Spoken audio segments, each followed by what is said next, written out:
Again? Yep. Damn it.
All right, so you might think that was like a mistake of the me, but it was clearly to wait for Rick to get here. So it was It worked. You nailed it. like all by design that happened. Does That was pretty anybody awesome. even stream here? That was so great.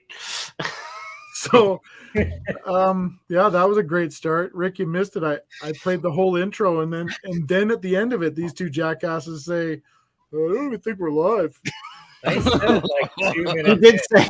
I said, I'm like, are we even live? And then you were like, well, crap, I better mute my mic just in case. Exactly. Yeah. Oh, Well, how's it welcome, going, guys? Rick. We're here. We made it. We're Dude, I fired up the computer and it goes, it says updating 1 of 8, 2 of 8. And I'm like, come on now. Seriously? Come on. Yeah. Always. It usually takes that good time. Mine did an update last week or whatever. And then I get home, I rush home from work. I make some quick supper. I come downstairs, I throw it on and it says, what's your password? And I'm like, oh, Yeah. passwords are hard. Ooh, yeah. That little thing. Yeah. Well, welcome everybody. I hope you enjoyed the intro that we got to watch. Well, these guys got to watch twice. I enjoyed it immensely. It was awesome. I was watching it on my phone while I was waiting to get in. So, oh yeah, no, For me, 6 times is a charm. 6 times to 7 times is a charm. 7. Oh man. Well, welcome everybody. Brian, Aspen, Doug. Who else we got here? Todd. Copper's here. PBJ, delicious as usual. Gwenda Fishley's here. Welcome. Kojak. So yeah, we have Rick. Did your stuff come? it didn't, unfortunately. I did get one of the 3 packages, but it's for a different model. So I got something to build. Nice. Whatever you got, you can do it. And otherwise we can just talk and that works. Yeah. Why can't we see you, Eric? I can see Eric. I can see Eric. I see him. They must be messing. Maybe he's frozen. Nope. That will be in an hour and a half. So stay tuned. Yeah. You got to get her on the phone. I copied my Mr. Freeze name so I can just paste it in when I have to change it. Nice. Nice. Well, I think Tanner's, what do you got there? What are you working on? I'm going to do this Dark Trooper helmet, which, it's not for everybody. Some people like it. Some people don't like it. I'm a collector, so I got it for the collection. But that's what I'm going to start with. And then depending on time, I got the old Dark Trooper attack as well. Nice. Eric, you're gonna go with the Bat Cal, I'm assuming. Yeah, I'm gonna start this, and if I finish, I've got some brickheads or something else. I didn't want to start a large build today, so just because I'm gonna try to do some work on this space this weekend. PBJ, Eric starts out strong, but he can't last. I would say 90 minutes is pretty darn good. Thank you very much. Whoa! All right. World record good. Marathon man. Was that a nap? Like a 90-minute nap? Meditation. Meditation? And Rick, what are you doing? What do you got? I got the minifig tumbler. Oh, that one's awesome. I love that. That one's great. Someone was building, who was it said earlier there? They're building the Technic Batmobile with the light up bricks. I saw that earlier. Was it Todd? I It think might have been Todd, yeah. Might have been, but he said, yeah, he's doing says they're pretty cool. Yeah, it's up there somewhere. Well, awesome. Well, we got I think we'll have a lot of fun stuff to talk about tonight. We got some new released Lego stuff that came out. We're on the eve of double points in North America, so we'll talk about if anybody's gonna pick anything up for that. We got convention season starting. I think Bricks Cascade in Oregon is going on this week. There's a show in Oklahoma City that some friends are at as well. There's a convention in Australia this weekend as well. So it's convention time right now, and that's awesome. Yeah, it'll be good once I can make my way down that way. It'll be great. Absolutely. I'm really surprised they don't do anything. So, Rick, do they do any kind of conventions in Toronto? They do. We have something called Bricks in the Six. Okay. But unfortunately, for the last couple of years, obviously canceled due to you know what. So it looks like this year we're not going to do an in-person Bricks in the Six, unfortunately. So that's rough. Yeah, it is. Even now that the stuff's starting to lift, Rick, they're not going to. Even though I guess it may be because of concerns in the group. I need to get in there and figure it out what's going on, because I don't touch base with them enough, so I need to do more of that. But things change, so it could evolve, and we could be seeing a show late this year. Okay, that'd be cool. Go ahead. Sure. Yeah, I did go to the 2019 show. It was fantastic, like just really awesome. It's not anywhere as big as Bricks in the Six, but it's big for Toronto, I'd say. So yeah. And Kev, they don't have anything in Edmonton yet, though, right? Not really, just piddly stuff like they do. I guess the bigger one around here is just the Edmonton Model Railroad show. Like Nowlog will come out and set up the railroad and stuff like that, and right. Some of the stuff you're starting to get more of the collector shows. There's a pop culture show, and you're starting to see a lot more of stuff show up there. But I think just because of like how value or like what the value of Lego is, like everybody's going mental with it now. So PBJ asks if anyone uses Brickset. The website's been down for 2 days. I did notice that. Somebody today was saying it's because they're hosted by a Russian company or on a Russian server. I don't know if there's truth to that. I haven't confirmed that, but they are down. If you look on their Twitter account, they say that they're aware that they're down and they're working to try and get it back up. But, Hey Zoe, how you doing? Hey, Zoe, welcome. Hey, Zoe. So here as well. Welcome. There is a brick can out in BC. Yeah. So BC has, and I don't know how big that one is. Have you seen that one or been to it, Rick? No, I haven't been. The only convention I've ever been to is Bricks in the Six. That was the one time in 2019. Okay. That's how new I am to all of this. But I have heard brick cans pretty big. Might be worth a look. Yeah. For sure. Hop, skip, and a jump for you there, eh, Kev? Well, I'd go to work there for a week. So yeah, I have 2 shops out in BC. So nice. I would make that a work trip, I think. There is, so I didn't, you know what, I should probably go back and do this. I know it's past due, but when I went to BC last year on work, I rode my bike down, and of course that sounds very difficult for an 18 speed, but okay. 16. Oh, 16, sorry. Yeah, I just. Oh, you're riding with the big boys. Tucked in and away I go. But of course, I always stop at all age collectibles and see my boy there, and then he told me about another toy store that was in Langley that I never knew about, and I'm quite shocked. But I don't know if they're in the States, but you know who Purdy's Purdy's chocolates, do you, Rick? Sorry, say that again. Purdy's chocolates. Yes. So there's a guy that owns a toy store in Langley that his grandpa is Mr. Purdy. Like, he's the guy who started Purdy's chocolates. Oh. And this guy's toy store, like, you are blown away. He has life-size everything throughout the whole store. I can't remember the name of the store right now off the top of my head, but life-size, like Terminators. Right? Yeah. What's that? This is the one you sent me pictures of. I sent you pictures of this one, yeah. Life-size Terminators, Teenage Mutant Ninja Turtles. You walk in the door, and Stadler and Waldorf are right up there in the big Muppets thing.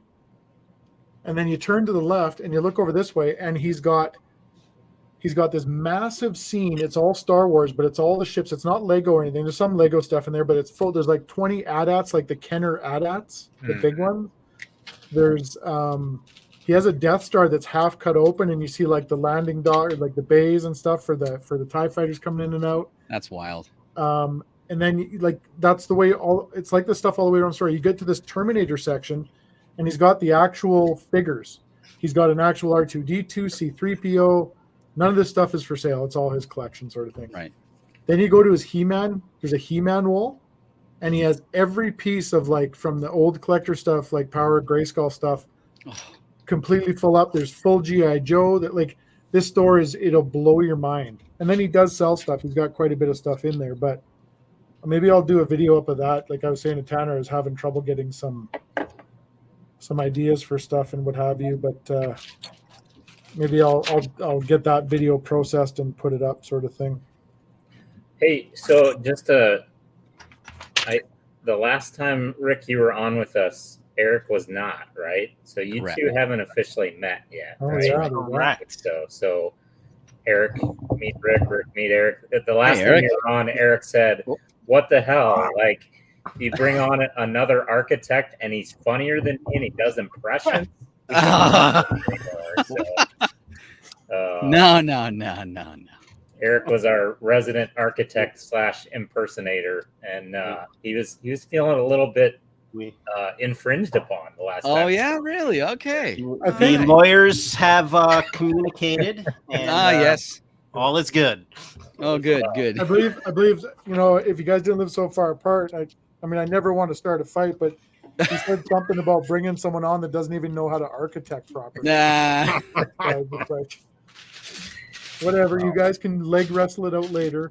Yeah, well, to be for New York State and most of the laws around the world, I am not a licensed architect yet. I'm on the road to be licensed, and I can start taking exams July of this year.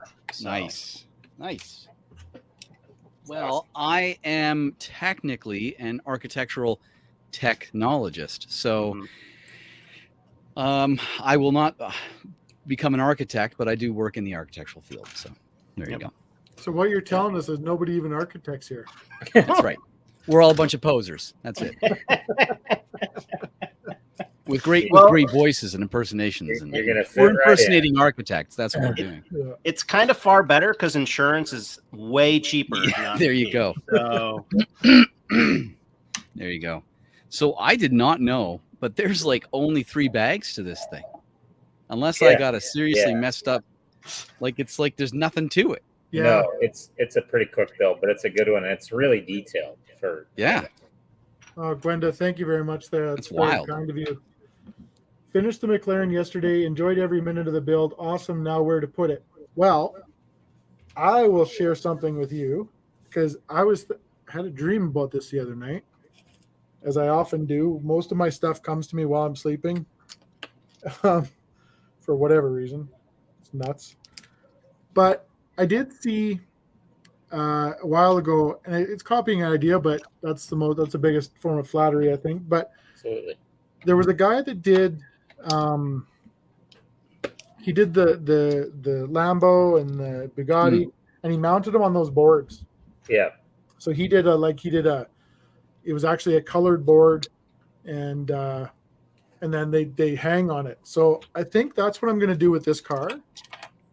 And I'll do a video of that and stuff like that too, and then take it one step farther and probably make the things for sale, because I think it'd be cool if you had, a plexiglass board. I would wrap it at work, so there'd be the McLaren colors, and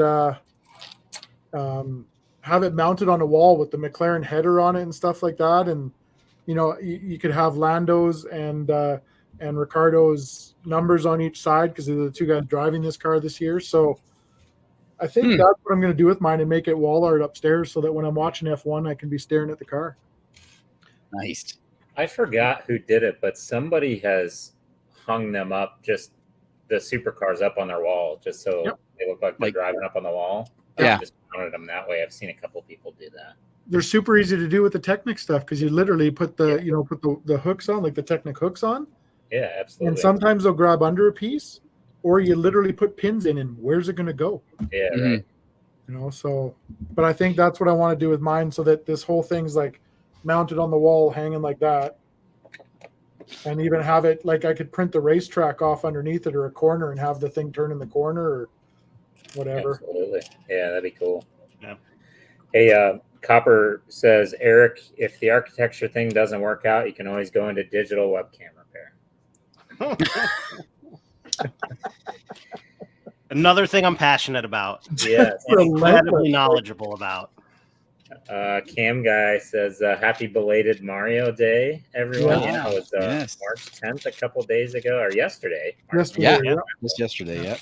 So Mario Day was yesterday. Lego announced several new sets in that Mario line. I think we're all still continuing to hope that we get actual Mario minifigures someday. But for now, some of this new stuff they came out with looks pretty cool. Like, my kids are excited about it. Right.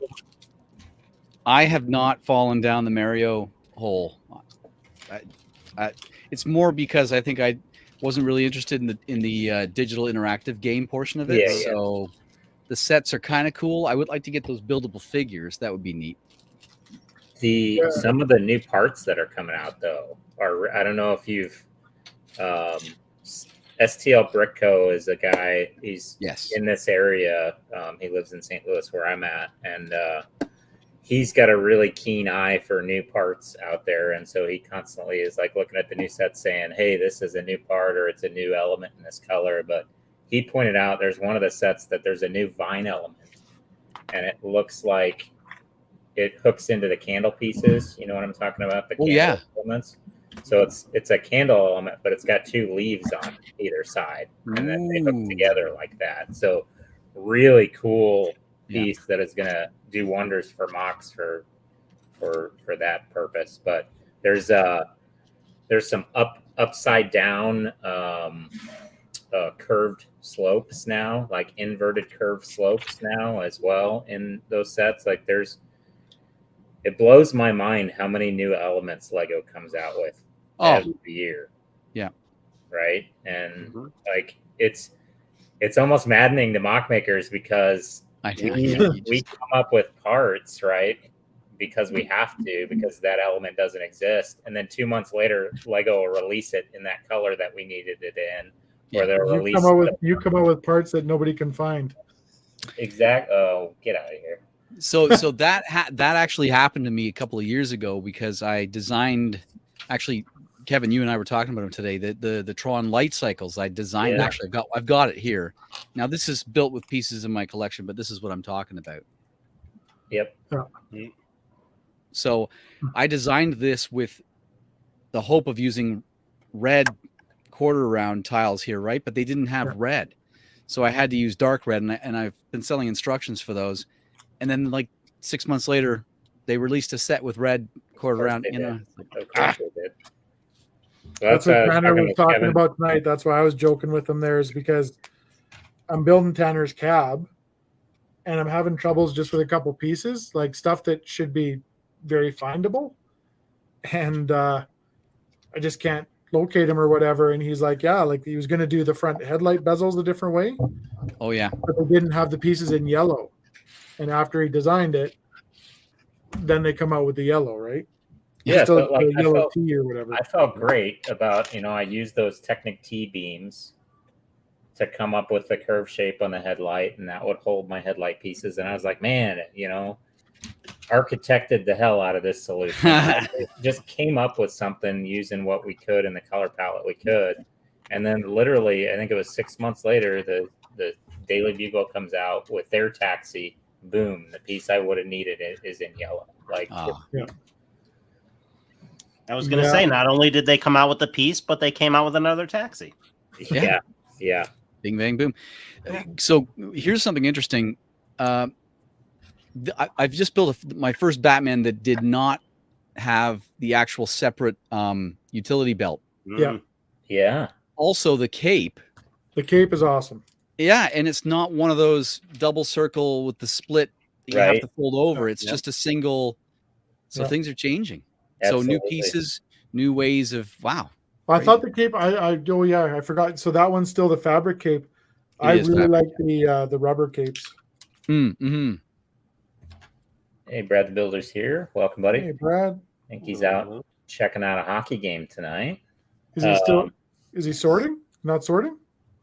No, he was out at a hockey game earlier. I think he's still there. Oh. Yeah, and those fabric capes, the material is much better than the capes used to be. They felt papery previously, and now they're really nice. This is really nice. Yeah, I like it. It's I can like understand an why actual cloth. Yeah, exactly. I can understand why they used cloth too, because if he's going to go into the vehicle with the cloth cape, it needs to fold around the seats. And yeah, absolutely. So I got a minifigure today. I often when I'm making Bricklink orders, I just look to see what else the sellers have and see if I can throw something in there. I'm already paying $5 to $10 shipping. I might as well see what else they got in their store. And I found this beauty with one of my orders. Oh, nice. And it was reasonable. It was like $4. Yeah, that is great. Yeah, for indie is pretty good. Now, I mean, this guy came in 14 sets, so that's probably what is reasonable. But still, I don't know when the last Indiana Jones set released. It was probably 10 years ago, if not easily. more. So, easily, yeah. I wanted to be an archaeologist when I was a kid. Like I went from wanting to be a paleontologist to wanting to be an archaeologist. So love the Indiana Jones movies. Got the first Johnny Thunder set because that theme existed when I was in my dark ages, so I didn't even know about it. And that one's obviously very heavily inspired by Indy and that lore. But yeah, I got myself a little Indiana Jones. I need to get a little shoulder bag and a whip for him, but yes, I have one, I think. Yeah. Hey, Cosmo, Gwenda asked there, do you think they'll do the other F1 cars? I really hope so. Yeah. Because I want to carry on with, I guess I can pull this. I don't see why not, right? Once they start on a theme, they kind of continue to run with it for a little bit. Especially if they see if it's successful, right? Like, yep. I don't know how well you're going to see this, but I've kind of got them mounted in there and stuff like that now. That is mint. So you got to pull one out to show the decals you did. What's that? Oh yeah. Pull one out to show the custom. Can you see them okay? Is that coming out okay? Yeah. Cool. Yeah. Oh, that's awesome. Tires are falling out. There you go. Okay. Got to get a better tire rack. Yeah. But I got Lewis's, and then on the same side, I got Valtteri's numbers and decals on the floor. I got that on the back wall. And then on the very front, you can see I did their banners like over their pits. Yeah. Awesome. That's awesome. Great job. And then I fixed Lewis. You fixed Lewis because they didn't make him they didn't do him justice. Make him right. Yeah. No. Which is interesting. It is interesting because, like I said the other day, he is definitely the primary. Like, the cool thing with that set is that they give you both numbers, right? Yeah. But he is definitely the primary. Like, he would be your primary guy because Valtteri's not even there anymore, right? Like, he's gone. So, well, he's not gone. He's not driving for Mercedes anymore. But they gave you both the numbers on the thing, but the primary number is Lewis's. So you think that they would give you You Lewis just is the gotta, primary driver. you wonder if their deal was with the racing team, who owns the rights to the numbers, and if they would have sold a figure that looked like Hamilton, they would have had to pay him some money too, possibly. Probably, yeah. You know, but still, I mean, But he's a very proud, like he's a very proud black man, which is great. right? He has a lot of passion for everything. He was good bud with like Chadwick there too, right? And I think it would be one of those things that you're making awareness, so don't worry about it. And the guy's worth millions already. What does he need a little bit more Lego royalty for?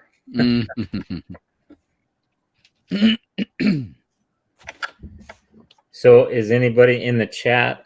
Firstly, anybody building along tonight, and secondly, is anybody gonna pick anything up for double points? Or if you're not in North America, did you pick anything up for double points a couple of weeks ago when you had it? Has there been anything officially put out for double points tomorrow? Yeah, it just came out today. Okay. Yeah. Like at 350 or something, 3 something it came out. Because I checked this morning and my store had everything. They got a pretty good shipment in recently. So hopefully they have stuff tomorrow. But again, it's kind of like a weird area. I don't know. I don't know. It just feels like there's some demand, but not a huge demand for Lego. Yeah. Well, there's got to be there's demand for people stealing it, apparently. Yeah, because you've got everything's on lockdown.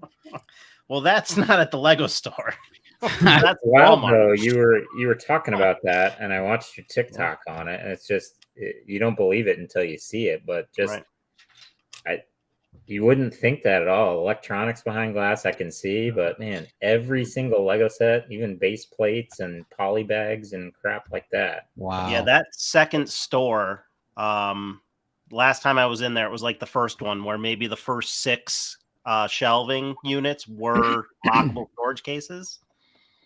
Not anymore. And this one and that other one's still, and it's not like people are like, oh, you must live in a terrible neighborhood. And it's like, no, it's not really a terrible neighborhood. It's just kind of in the middle of everything. Right. And there's bus lines that will bring you everywhere. So it's like, it's a huge store. There's a lot of people that go in it every day. Well, and if Lego is really blowing up like it is, I mean, it doesn't have to be a bad neighborhood for kids to go in there and steal stuff or anybody. And is the store kind of in a vulnerable position in the neighborhood? Not that it's a bad neighborhood, but is it sort of hidden around the corner type thing, or like where? No, it's not. It's a brand new store that they built from another shopping center, and there's everything around it. Lowe's. I mean, it's huge, right? Wow. And you've got easy access to anything. So it's if you want to get in and out of there quick, you can. And what's that? I said not easy access to Lego. No, not anymore. No. So let's see. Catching up in the chat, we got Rebecca is going to pick up the new modular tomorrow with her mom, so that's cool. James Upright is going to try and get the Batman art and a Jane Goodall promotion. Everybody here get a Jane Goodall promotion yet, or did anybody get one? No. Yeah, I got one. I have not. Enrique, welcome. I think you're a new watcher or new chatter at least. Enrique's here is going to get the new soccer stadium, Santiago Bernabeu. Nice. Hey, Toots here. It's a beautiful stadium. Again, I'm not into soccer, but into football. But that one's the best looking one that they've come out with so far. And then PBJ is working on Ninjago Ultra Combo Mech. Seen that one? That's really cool. Here's my my baby girls right there. Hey, Kira, how you doing? Oh, hey, Kira, welcome. Hey. So Doug's not building anything. Did start assembly square. Sorry, let me just. Okay, and go ahead. Sorry. She's getting close here. Her granddaughter being born. So. Getting very close. She was sending me pictures the other day of her tummy. And, shit's getting real. Yeah. Then it gets more real. Yeah. Yeah. Brooke will send to the store tomorrow. Try and get another coin.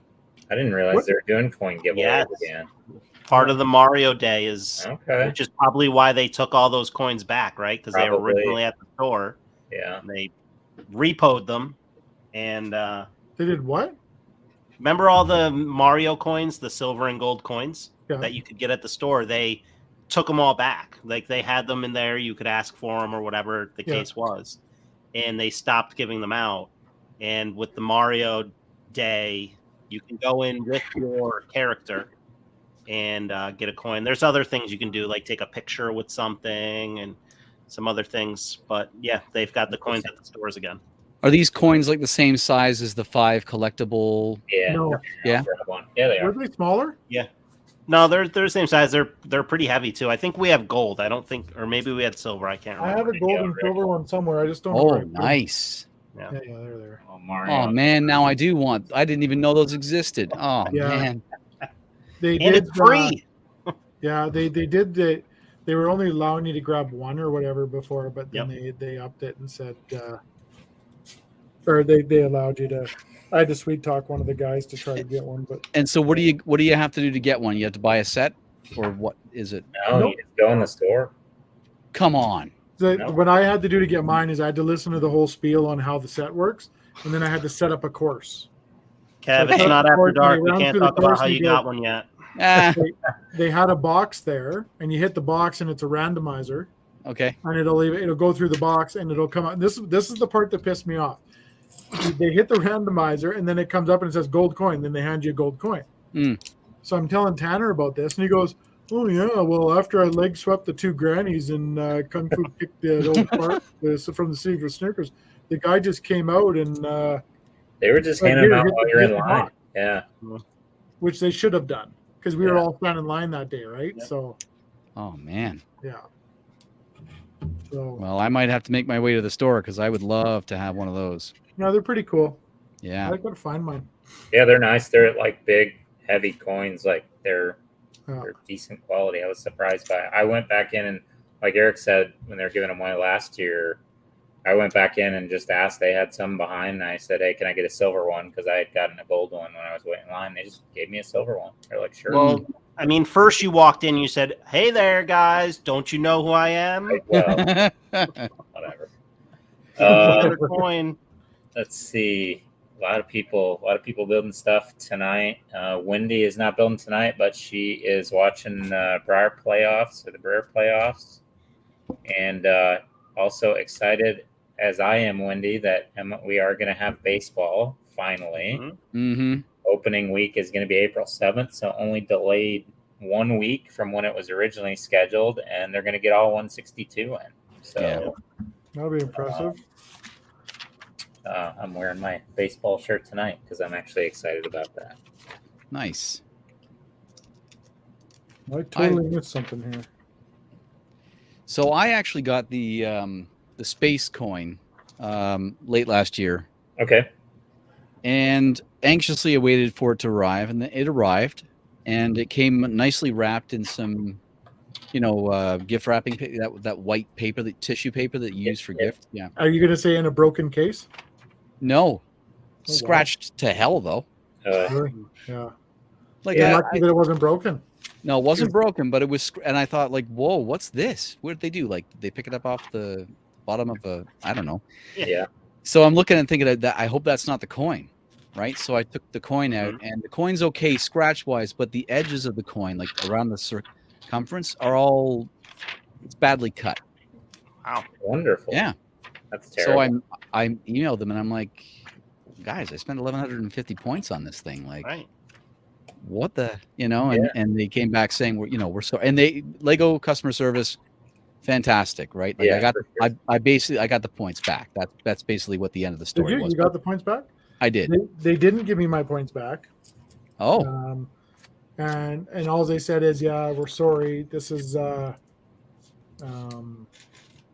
they're limited, so that's all we have. so now I did say, like, what are you going to do? What can we do? Should I send it back and you send me another one, or what's the options here, right?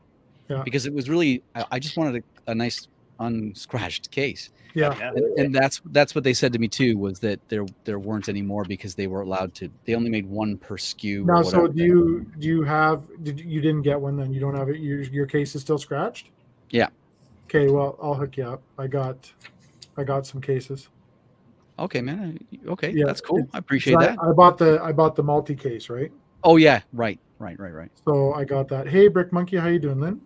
Hey, Lynn. Abe's here as well. Welcome, Abe. Hey, Abe, how you doing, That's good of buddy? you, Kev, man. I like that. Thanks very much. Yeah, it's Jason was going to do that for me as well, because what I found with them is I don't like the cases. I hate the cases that they come in, because they use 3 pieces of plexi, right? So they have flat piece, then they have a cutout piece, and then they have a flat piece. Yep. And they don't ever fit right together. But what I found is almost all of them were cracking because they were over tightening them. Right from the factory, so it's cracking the cases. So I'll try to find you a good one that's not cracked and stuff and not scratched, and I'll get it off to you. Cool, man. I appreciate that. Thank you. Yeah, there should be lots of those cases around, because I think the majority of people, like, I didn't start, like, I got, and the worst part is I'm a coin guy, right? I love collecting coins, and I saw the first one. I was like, nope, I'm not going down this wormhole. I'm not interested. No. And I was good. That right worked until out the for you. space coin came out. And then I was like, what do you like doing to coins first? Hold on. Yeah. What do you like doing to coins? Throwing them at Eric's. The hey Axel, how you doing, buddy? But yeah, and then I got that one, and then it was game on. So when the funny thing is, though, when I ended up getting one, I got the VIP coin. That's the first one I got. Okay.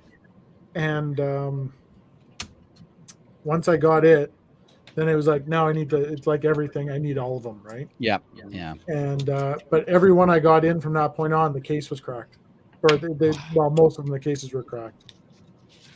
But So I had only just over 1150 points to spend. So I said, if I'm gonna have to choose one, it's got to be the space coin, because I grew up with space. It's seeing that symbol just So I went for it, and I'm happy I did. But my gosh, like, it's a special thing, and it's. Well, the other debacle with that, and I don't know if you caught wind of it, Rick, but they when they did the re-release, they released all the coins at once, but you can only redeem one at a time. Yeah, so you went and bought them all. You got to make 5 different orders. Yeah, I did hear that. Coins. Yeah, just nuts. That's not. Yeah, so you buy 5 minifigures, right? Right. Yeah, a lot, Or 5 poly that's what a lot bags of or people something. ended up doing just to get them. I bought video minifigures because I bought video minifigures just because of they were like $2 or whatever. Yep, Tanners, you have to make 5 separate purchases. You're right. You're right. You do. Right. That's classic. So, are you gentlemen going to pick anything up this weekend for try and get some additional points? So this weekend's double VIP weekend. Is that what you're saying? Yep. Okay. Yep. So it's going to be a select few sets. I'll have to go and see what they've got. Last year it was kind of meh. Yeah. I'm thinking more along the lines of A Fold Day, which is coming up. Okay. Yep.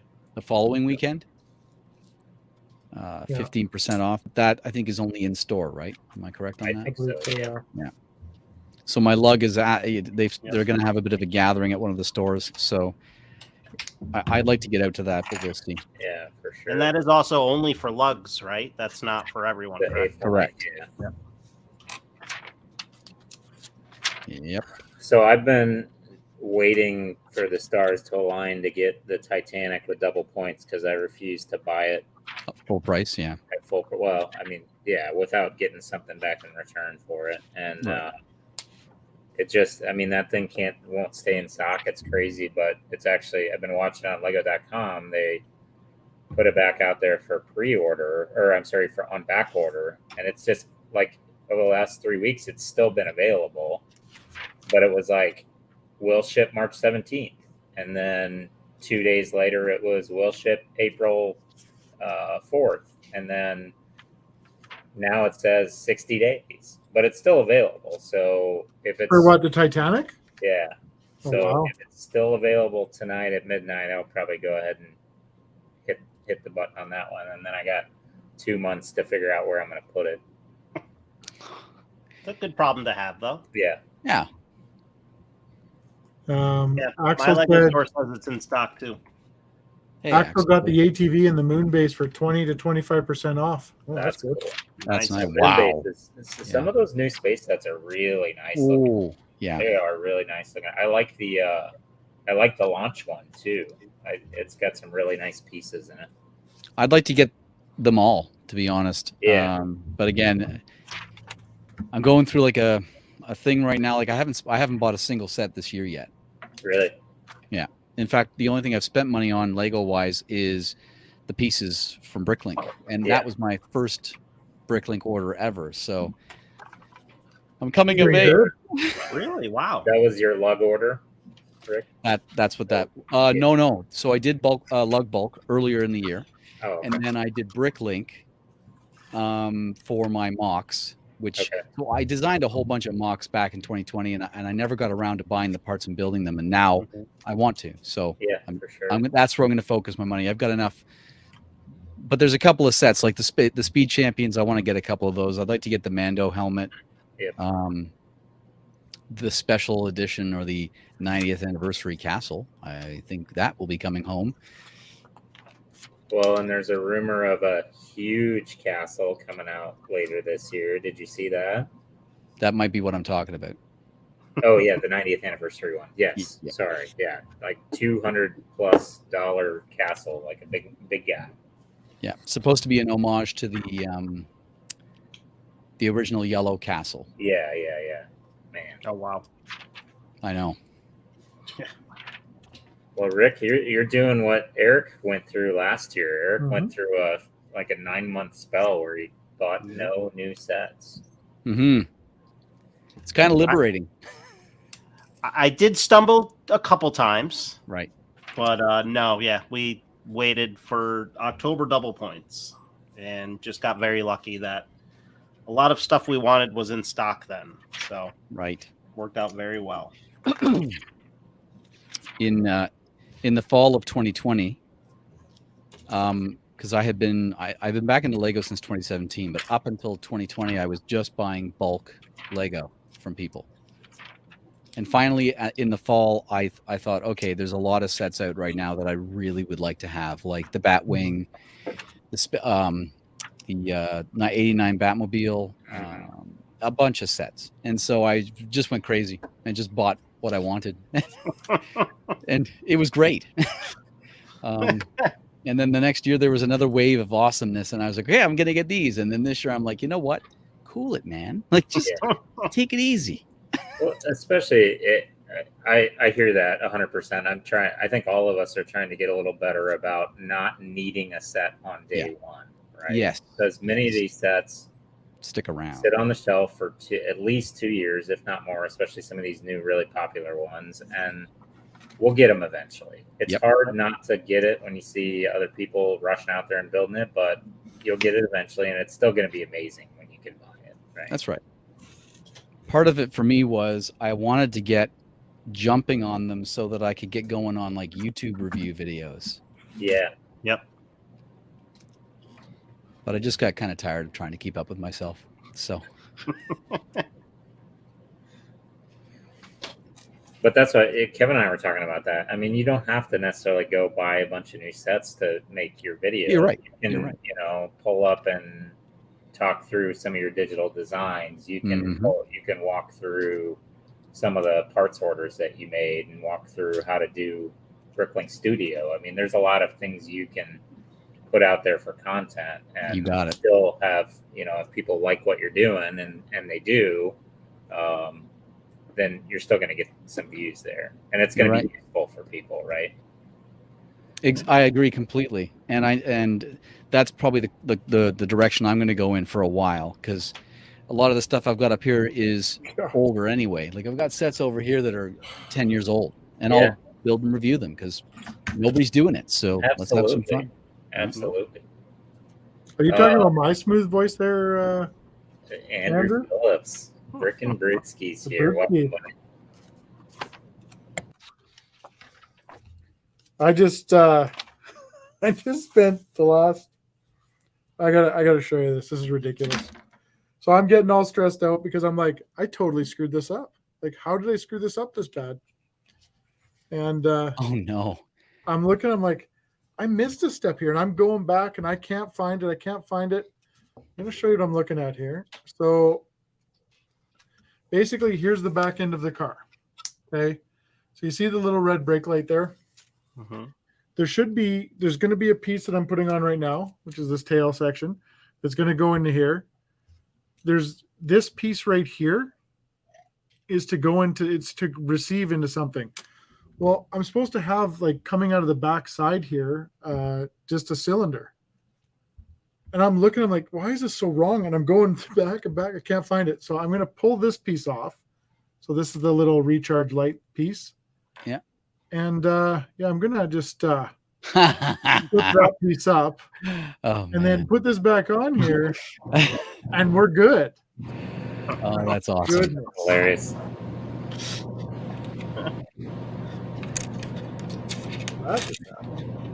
The joy. I don't think I could do it again. R2 building R2 live. That it took it out of me. Did it? Building Technic on a live stream is stressful.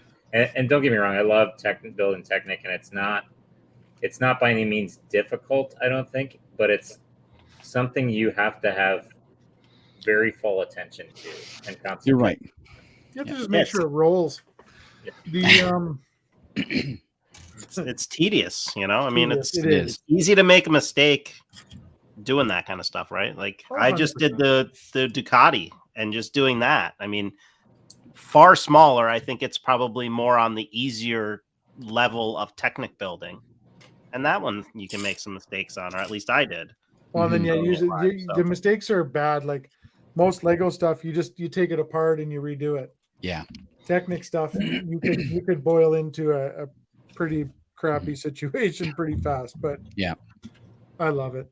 I just absolutely love it. I just love everything about it. Well, and that model that you've got there is, I've seen some pictures of it next to the other cars. That thing is ginormous. Like, yeah, it it's big. Yeah, a large set. Yep. Rebecca said, "Do we have to bring up the third leg again?" Yeah, we do have to bring up the third leg because Tanner's third leg. Like I have pictures of that still.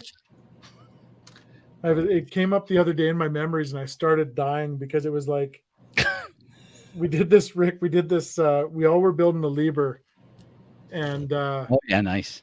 Well, it was all retro. Like so, I built Johnny 5. Oh yeah. Brad actually built the Liber, and then Tanner built the R2D2. And you have to go through when you're doing the Technic builds, and you have to set up the motors and stuff like that. And Tanner's working away, and the camera was like a little bit closer to him, and he's got R2 on the bench, and R2 just takes off, and Tanner like had to catch him. Oh man! His right leg took off, and the left leg picked back. And Tanner's like, and then there's like screenshot of him like catching R2D2. I might have needed a change of pants after a little bit because it was an absolute marathon. We were on for hours. Yeah, it was like a 5-hour stream. Yeah. Oh man. Yeah. Oh man. I mean, as much as you don't want to see that, like, my heart broke. But you're sitting there going, like, after the fact, I'm like, oh my God, Tanner, your face was priceless. I caught it though. Yeah. Crisis was averted. It was nice. a very stressful time in my life. But you got to go back and watch that video though, because there's also Tanner's driving it around on his floor.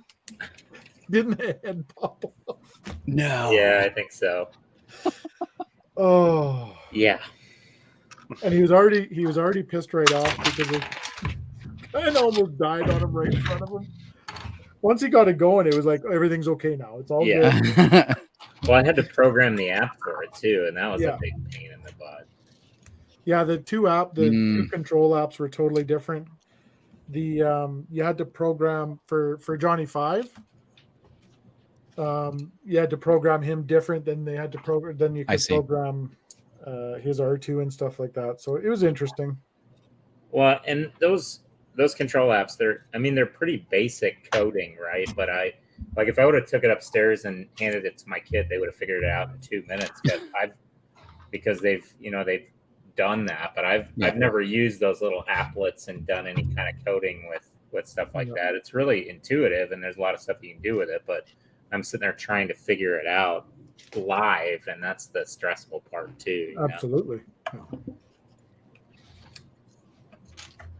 I'm glad everybody was so entertained by that. Thoroughly entertained. Oh man. So let's see. We talked a bit about the convention circuits. Now, Eric, I think you're going to try and go to Chicago. Rick, were you going to try and make it down to Chicago for Brick World in July? I have registered. Excellent. I have done the 4-day registry with the goodie bag, so I am in. Now I just have to figure out how I'm going to get there. So I'm feeling like I'm going to fly there. Okay. The flight is 2 hours out of Toronto. The drive is 8 hours nonstop from where I live. Yeah, that makes it a little rough. Yeah. That's a little rough drive. I'm thinking I'll fly down on the Thursday morning, get there nice and early, get all checked in, and then head down and say hey to the peeps. Excellent. I'm gonna have to figure out so I'm bringing the whole fam, but my kids are not gonna want to go to two days of Lego convention. So we'll probably take them for the first day, and then I will give the wife the keys to. I'm 5 hours away from Chicago, so we're gonna drive. But nice. Probably give her the keys, and they'll either hang out at the pool at the hotel or go putz around in Schaumburg, and I'll go to the convention that second day. Nice. Yeah, I'd love to bring the family, but my wife really not into Lego. Yeah. The kids are kind of touch and go with it, so. So we did a convention here, and it was the first time we'd done one last year, and they were okay with it. It was a smaller one. Some of the builds were really cool. They had there's a guy named RJ Butlieri who I don't know if you've seen his stuff, but he does architecture type stuff, and just on a massive scale. Okay, nice. He did the entire Vatican City layout. He had that there. He had Mount Rushmore and the entire town of Keystone right below Mount Rushmore. He had the CN Tower. He had a huge model of the CN Tower. Awesome. Just go check his stuff out, because he's a really, really amazing designer. So all of his stuff was showcased there. There was a young lady named Leah Chan who does space stuff, and so she had an enormous she had the Saturn V, but she built an enormous launch pad for it, and had brick built billowing smoke coming out of it. Nice. And everything. She had several launches, but what I didn't realize until a couple of days ago was there was a very large Rapunzel's Tower there last year, and I didn't realize that it was Martin's Tower. Because everybody was massive. I don't think he was actually there. I just think he let them borrow it to travel. But he is coming to St. Louis this year, and he's going to bring the Encanto house. Yes. And I've already showed my wife. I've already showed her that and showed the kids that, and they're dying to see that. It's great. Amazing job with that. And such a short period of time too. He knocked that out, I think, in 4 weeks or something crazy. It was pretty short. Yeah, I think he started. Yeah. It was pretty quick. He's very talented. Great guy. I hope to meet him someday. We've streamed before and whatnot, but I hope to meet him in person. I mean, he's going to be in Chicago. Oh, he is. Yes. Perfect. Yes. Done. Excellent. Wendy said, sad to hear about the Antonov AN-225 Miria. Would be really cool to have a Lego version of such a workhorse. Have you guys seen the pictures of the Endurance? No. So there's a boat called the Endurance that capsized. It was an exploration right around the turn Oh of the yes, century yes, to yes. Antarctica. And did. the boat, they got stuck in some ice. They had to abandon ship. They went and settled on an island off of South America. I forget which one it is. Believe they settled on Plymouth Rock. Is That what you're was getting it. to. Yeah, Oh. it was Fraggle Rock, actually. It was Fraggle. So anyway, they got stuck there. They finally all got rescued, and the captain, like, he didn't have any casualties, saved his entire crew, but the boat actually capsized. But because it capsized in the waters of Antarctica, like, the boat is perfectly preserved, and so now they've got a crew in there, and they're taking some shots of it, and it's phenomenal. Like, the look of it. If you ever watched any of Cameron's stuff when he went to see the Titanic, it's like that, but it's just like much more well preserved than the Titanic was. It's pretty. It literally kind of looks like it's in glass down there. Like, yeah. I saw that the other day. Now I'm dying for like a documentary on it because I'm old and I love documentaries now. Yeah, I love documentaries too. We watched one. Yeah, me too. We watched one called Icarus on Netflix. Yep. Have you seen that one? No. So it's it starts out a little weird. This guy, it's right after the Lance Armstrong doping scandal stuff comes out, right? And so this guy's a cyclist, and he wants to see if he can beat that. He wants to basically prove that the testing system is flawed for cyclists and really for anybody. So he starts taking drugs, steroids, and he gets in contact with a guy who runs the WADA, the World Anti-Doping Agency lab in Russia. He runs their lab.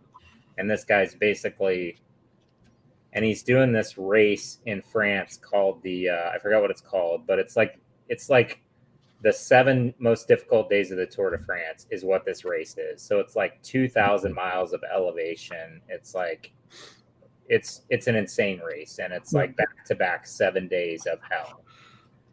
And he did the race the first year, and he did it clean, and he finished 14th. So he goes through this entire doping regimen, and he working with this Russian guy who's telling him basically how to do it and how he can beat the tests as well. And then he raced again, and he has bike problems, and he finishes like 27th or something. So he's all wrecked about it. But then all this news starts coming out about the Russians and doping. And so the documentary just goes on this rant, and like this Russian scientist goes to America, and he's staying with this cyclist director because he's fearing for his life. Like, he basically ran the lab that figured out how to beat all the doping tests. And this was like a Russian state-sponsored event by Putin to help them win many major events in the Olympics. And it went way back even before Putin, like back to the 60s. But like, Putin really was on it. Like, when they won the Sochi Olympics, he wanted them to win as much as they could. And so like every single athlete was on something, and they were all beating the test. It's kind of fascinating. Anderson, he watched a video on that yesterday. He's talking about the Endurance. Yeah. So yeah, just long train of thought about documentaries, but yeah, fascinated by that stuff. Yep. Well, are we not going to touch on like the greatest documentary of all time? I thought Star that was Wars? a good, I thought that was a good segue into it. Wasn't it? That's awesome. Speaking of Star Wars, has everybody seen the Obi-Wan Kenobi teaser? Yes. We can talk about Harley. I am excited. Yeah, we can certainly talk about that. So I'm excited. It looks, I'm trying not to get my hopes up like I did with Boba Fett, since it was kind of a clunker, but looks good. It's I liked Rebels, and they're going to show us the Inquisitors. I'm tempted to go and read the Darth Vader comic books. because there was a line of Marvel comics from 2015 for Vader and several good links that had some of these characters in them, and including like Black Chrysanthemum, who came out in Book of Boba Fett. He's in those comics as well. You can get a 7-day free trial to Marvel Unlimited, and you can read digital copies of all these. I'm thinking about doing that right before Obi-Wan comes out and just binging through the comic book series. But yeah, Kevin, tell us the story about Harley and the Inquisitor that he was going after. So Harley sends me a message today, and he sends me a picture. Harley's fun because you got to read through it. So Harley sends me an image of 5 Deadpool minifigures. Okay. What the hell does this mean? What? No, there's no way you bought 5 of these stupid things. So he's like, I said, where'd you get those? So he says, I'm taking a bit of a gamble because Harley sold his Bricklink store, right? So says I'm taking a bit of a gamble, but being that they're going to introduce Deadpool into like the MCU or whatever, Doctor Strange, that sort of stuff. He says, real quick. Yeah. They actually just released some concept art for Shang-Chi. Yeah. And Deadpool was supposed to debut in Shang-Chi. There's some concept art of him fighting one of Thanos' minions in one of those pages up front. Anyway, sorry, go on. That's funny. So he said, I'm taking a gamble. I bought these 5 figures. He got them for $55 a figure. Wow. So I'm like, okay, cool. Well, whatever. I mean, to each his own, do your thing. So then he was talking to one of his buddies, and his buddy's like, you need to go buy some Inquisitors. And he's like, why? He goes, just go buy some Inquisitors now. So Harley kind of looks at it and hums and haws and stuff like that. And he goes, it's a little bit different now that they don't have the Bricklink store, which I get because they can't really spend that kind of money. It's a lot of money to put out for that stuff. Mm-hmm. So the Inquisitors were like, I think they're around $55 a figure. So he starts looking into it and he's like, whatever. Then the trailer drops for Obi-Wan. And there's the Inquisitor's in there, right? So he's like, holy crap. He goes back the next day. There wasn't one available on Bricklink. Oh, man. Wow. They are now on Bricklink. I think Tanner looked it up before we started. I think it's $110 US per figure. Opportunity missed. Doubled overnight. Boom. Done. Yeah. But it's just like, at some point, like that's fine and good and well and whatever. If that's your bag, great, wonderful. But at some point, like you gotta know that they're coming out with sets when they release this stuff. Yep. So all of that stuff is going to be available. And like Tanner said, it'll drop the price down. I said, but will it? Because, I mean, we have lots of Boba Fett minifigures, but Cloud City's still worth $2,000. Yep. So I don't know. So a lot of money for figures. Andrew Phillips in the chat is saying you guys clearly don't listen to Joe Rogan. Nope. That is fact. I do not. Great. Andrew was sending me a whole bunch of that stuff. And I know Andrew listens to Joe Rogan quite a bit, but I don't. I'd get too addicted to the podcast. I just stay away from them. Mm-hmm.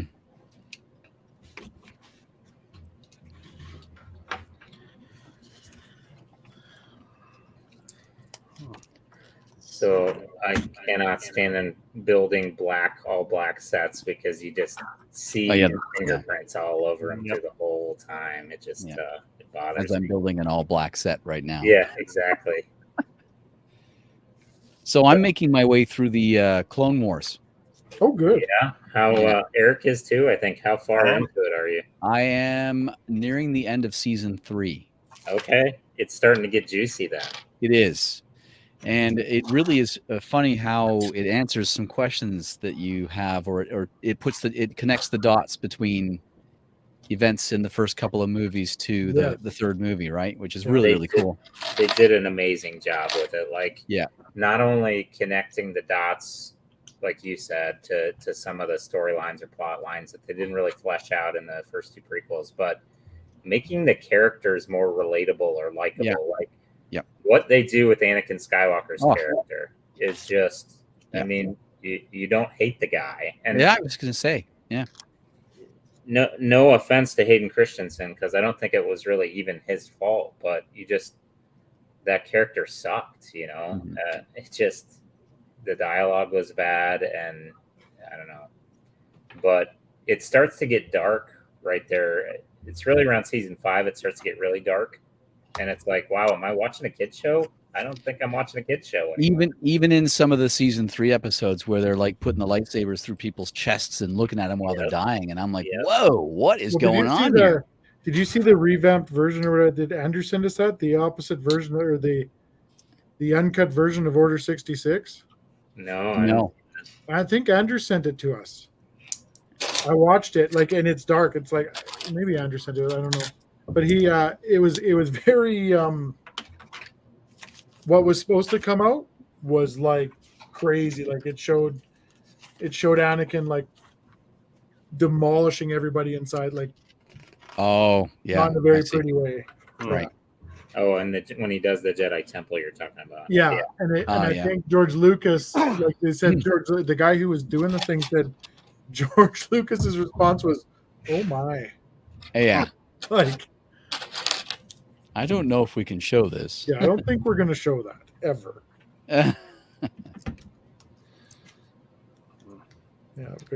That's Eric, how's your Clone Wars watching going?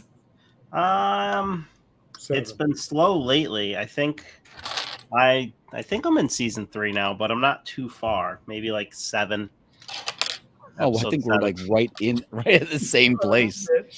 That's hilarious. Oh, Tanner's gonna kick you right in the willy when he meets you in Chicago. There's some really, really cool storylines too. Like there's some really bad arcs that are in that show, but there's some really good arcs where you know, there's one with Cad. There's a couple with Cad Bane that are just amazing. The Cad Bane ones are great, and I never knew. This is going to sound ignorant. I never knew who Cad Bane was until the episode of, spoilers, Boba Fett. Yeah, a lot of people, if you didn't watch Clone Wars, you don't never knew. Yeah. No, same here. I mean, I think he shows up like for a small part in like maybe season 2 or something of Clone Wars. So I remember seeing someone similar, right? And then, but same thing. I had to watch my buddy and figure it out who it was. So like the backstory there is, so Django was kind of the badass bounty hunter in the world. He took Cad Bane under his wing when Django got decapitated. Cad Bane kind of was the guy. And so all throughout that Clone Wars time, Cad Bane was really the big bad bounty hunter that they were always trying to get to do the dirty jobs.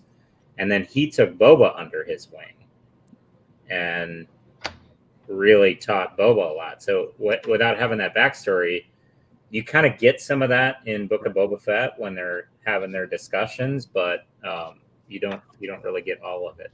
And where did the dent come from in Boba's helmet? Oh, we don't know yet.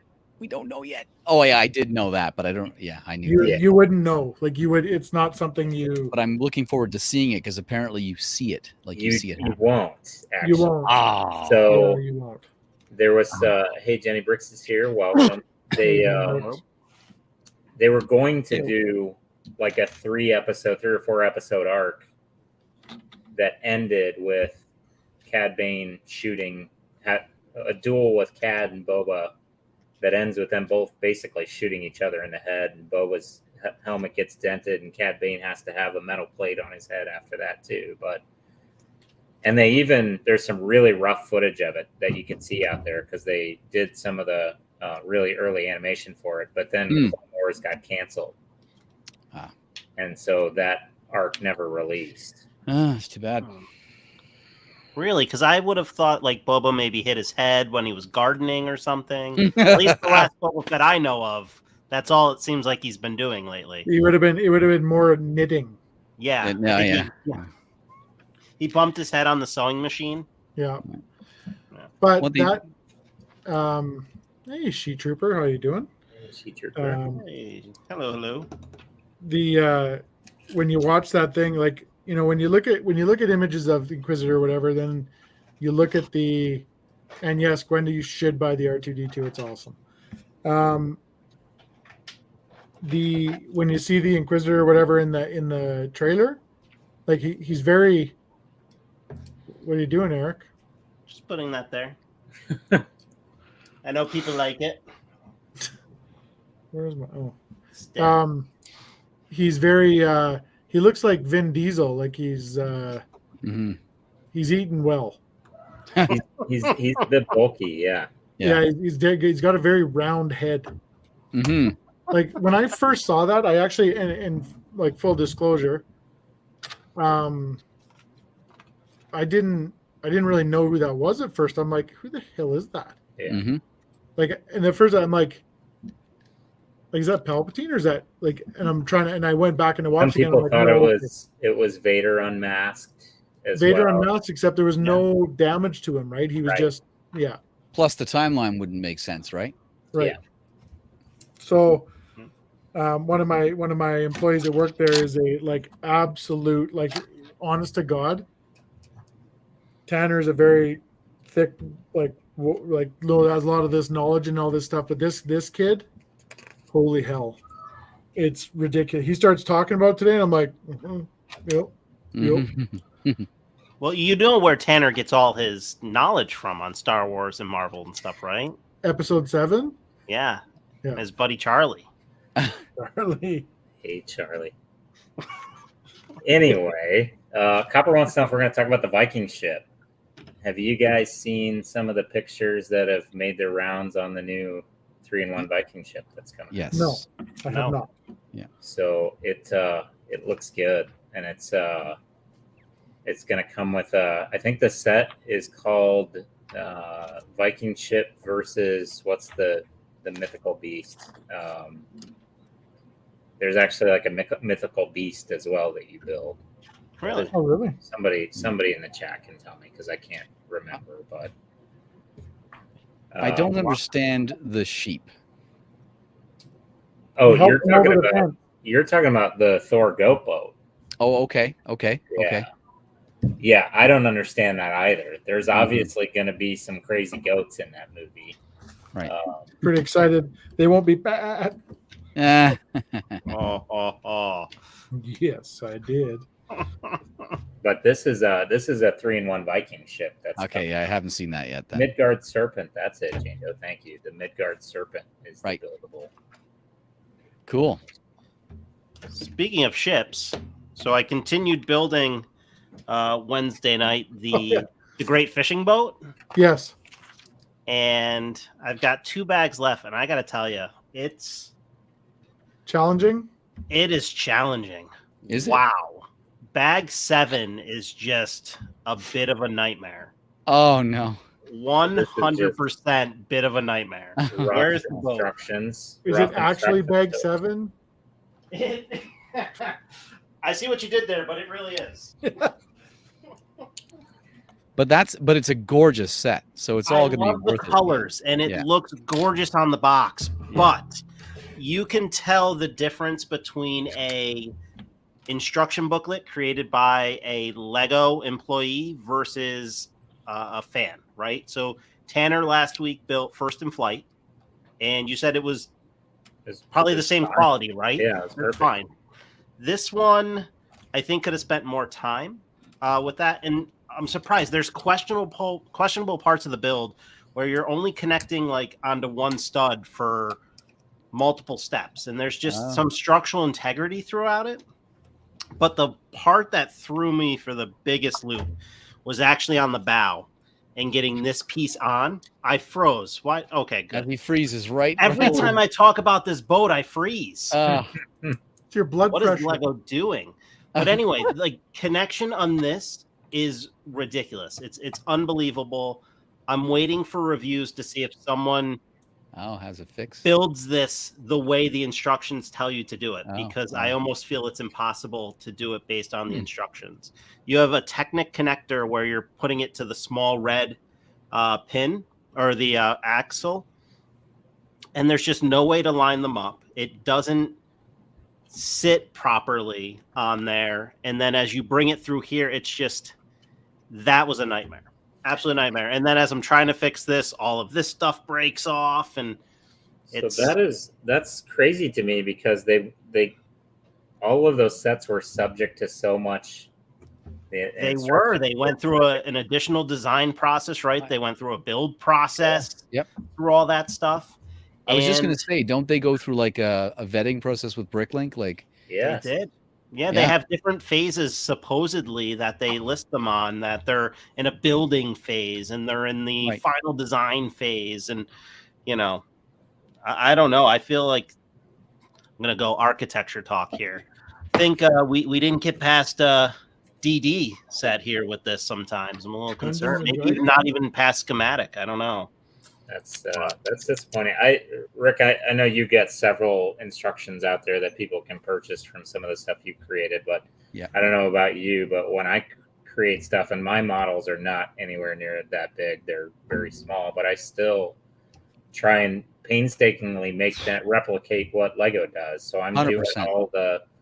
I'm doing the flip moves and making sure that people know when I'm flipping the model, so you can see it, and not obscuring pieces and things like that. And that's the key. I think this is a difficult build, right? And I can see the time it took to make it, right? There just wasn't the amount of time to create the instruction manual for it, right? Like, it's certainly not a knock to everyone that does it, because it's an art, but you know, if you're building in studio, it's very difficult to build instructions from it, at least from what I've experienced on the few times I've tried to do it. You know, Lego Digital Designer was fantastic to push out instruction manuals. It was easier? It was far easier. Yeah. You didn't have to worry about grouping things. It kind of was, it was cognitive enough to know, like, okay, maybe this little part of the build should be its own separate part. And then you bring it on. So more intuitive than Yeah. So I would say that, like, having done several instructions from studio, it is a painstaking process, especially if you're working with a large model. Yeah. But Tannjam, I'm right on the same page as you. I put the hours in to make sure that it is like flawless, so that I don't want to hear people come back and say, what you did here doesn't make sense. Right. I did get one person come back and say, I'm just letting you know, for whatever reason, you've used 3 different jumper plates, but it's the same part. So studio has, you can select jumper plates from different like eras, right? Yeah. And I guess that was the first model I'd ever done in studio. So in my infancy of that process, I grabbed a different part rather than just copying the one that was already in the model, whether that I couldn't see it anymore or whatever. But I just said, he said, do I need to buy 3 different? I said, of course not. No, you just get the cheapest one and get them all like that. So he did that. But other than that, I've never had anybody come back saying this doesn't work. And that brings up a good point. I think it would be good, and it's certainly just a filter option, right? Where you could filter out parts from certain decades, right? Yes. So you're not dealing with the different kind of jumpers and anything like that. Or if there's parts that are retired, you're not actually putting them out there. And, you know, so whenever I'm grabbing a part in studio, I always, first thing I look at is the price, and I always choose the least expensive part. Yep. But studio does have a little feature, I guess it is a filter, where the more expensive or more rare parts are yellow. The name of them is yellow versus like a light gray. So whenever it's yellow, I know I'm selecting an older part or a more expensive part, and I try to stay away from them. Yep. Yeah, I never put rare parts in my sets, do I, Kevin? No comment. Wash your filthy Andrew mouth. said, if I'm building the castle in the forest, there are some really cool techniques I've never seen before. And then Andrew put up a nice picture on his Instagram of that safe. He said the safe had the wrong pieces. When you make the swap, the safe works amazing afterwards. But yeah, that was something. They had a totally different mechanism. Like they used the wrong pin, right? The wrong pins. Instead of using the short blue guys. Yeah. They used a different pin in there, and it was like jarring everything up and not working great. Yeah. Yep. And those were nice. I do regret not getting a couple of those other first round designer stuff. And like we talked before, round 2 just made it hard to really grab a bunch of stuff because everything was just so expensive. And round 3 is going to be just like that again too. Absolutely. Like I'm afraid to see the price of what they're going to want to get for that train station. Yeah, for sure.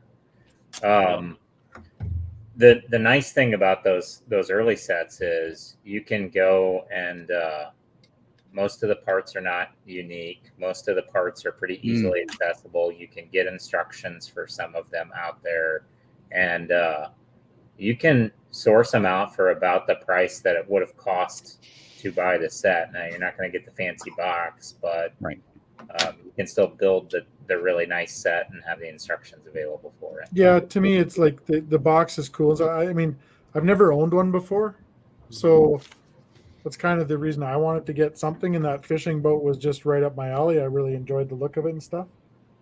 But most people are going to do it for the set inside the box, right? And the box isn't going to mean that much. Because didn't you, like, your boxes weren't numbered or anything, right? Correct. They had the holographic seal on them, but that was it. Yeah. Which I was surprised by that. We talked about it a little bit last week, but you know, that A-fold designer program that Bricklink came out with, they all had numbered boxes. So they'd say, you know, number 500 on the box, and these new ones did not. Well, I'm gonna say that putting the bow on that on the fishing boat is probably more difficult than the gunship, putting on those little infill pieces. Shut up. Oh boy, I cannot wait. You guys are building it live. I don't care. You're not allowed to build it without live streaming it. It's just perfect that it's bag 7 is the one that's so tough. Because I get to say 7. I'm going to be shrimp fishing and skiddy whipping all over the place. I'm just going to slap that son of a bitch together.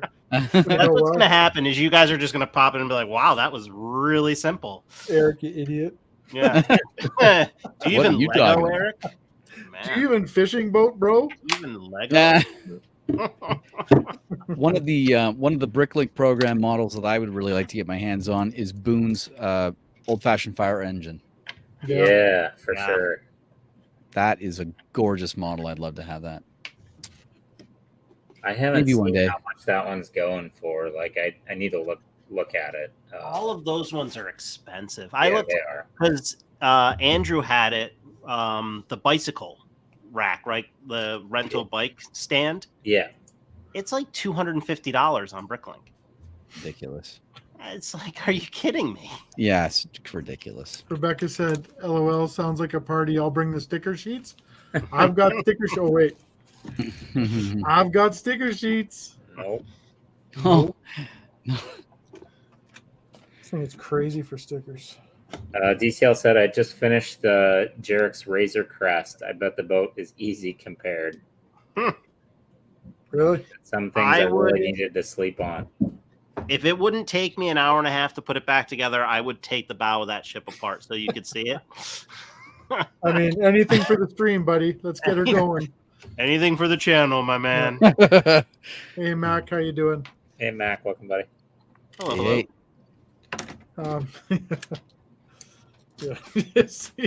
Just see Eric give it the old poof right off the desk. Eric, I will send you 3 bags of Skittles to do that. Yeah, 3 bags. I could even be talked up to 4. I'm just saying, right there. You guys all heard that. I will suck the candy coating off for you the way you like it. That sounded terrible. But I only want you to do it on the purple, green, orange, and red. So that's fine, right? No problem. Done deal. It's all in the contract. They just taste so much sweeter. Oh man, I cannot get over this model. This is a fantastic build. It's awesome. This is look at the angles on this thing. Yeah. Oh yeah. It's one of my faves for sure. Even the minifigures, like the black head, the alternate head on the Batman. Yeah, I wonder what that was actually. I didn't understand. Nightmare Batman. It's what? It's Nightmare Batman. Ah. So it's like when the Scarecrow drugs him up, you know. Yes. Yes. Yeah, it's awesome. That is amazing. I love Lego. Now, Rick, do you have any interest in getting the large tumbler? Oh, you mean The creator expert? Right up there. Yeah. Is that the newest one, or is that It is? the Yeah, original? it is. It is. It's the new one. Yeah, I bought them at the same time. Yeah, I went a bit crazy. But I crazy didn't is care. good. Crazy. What It we was do crazy around good. here. Yeah, exactly. Right. Crazy is as crazy does. Yeah. But there's some really cool Lego math going on in this, so I like it. And I'm not a Lego math guy, so. I'm With more those of a scientist designer myself. program sets, though, like I saw one of the guys I follow on Instagram said he sold his Castle in the Forest today and didn't feel any remorse about it. I mean, He sold which one? Sorry? the Castle in the Forest, that designer program set, because he got more than double his money for it. Like, yeah, it's hard to pass that up if it's something like that. Yeah. Yes, But I mean, yes, like, it is. so prime example right there again. You know, like, go part it out.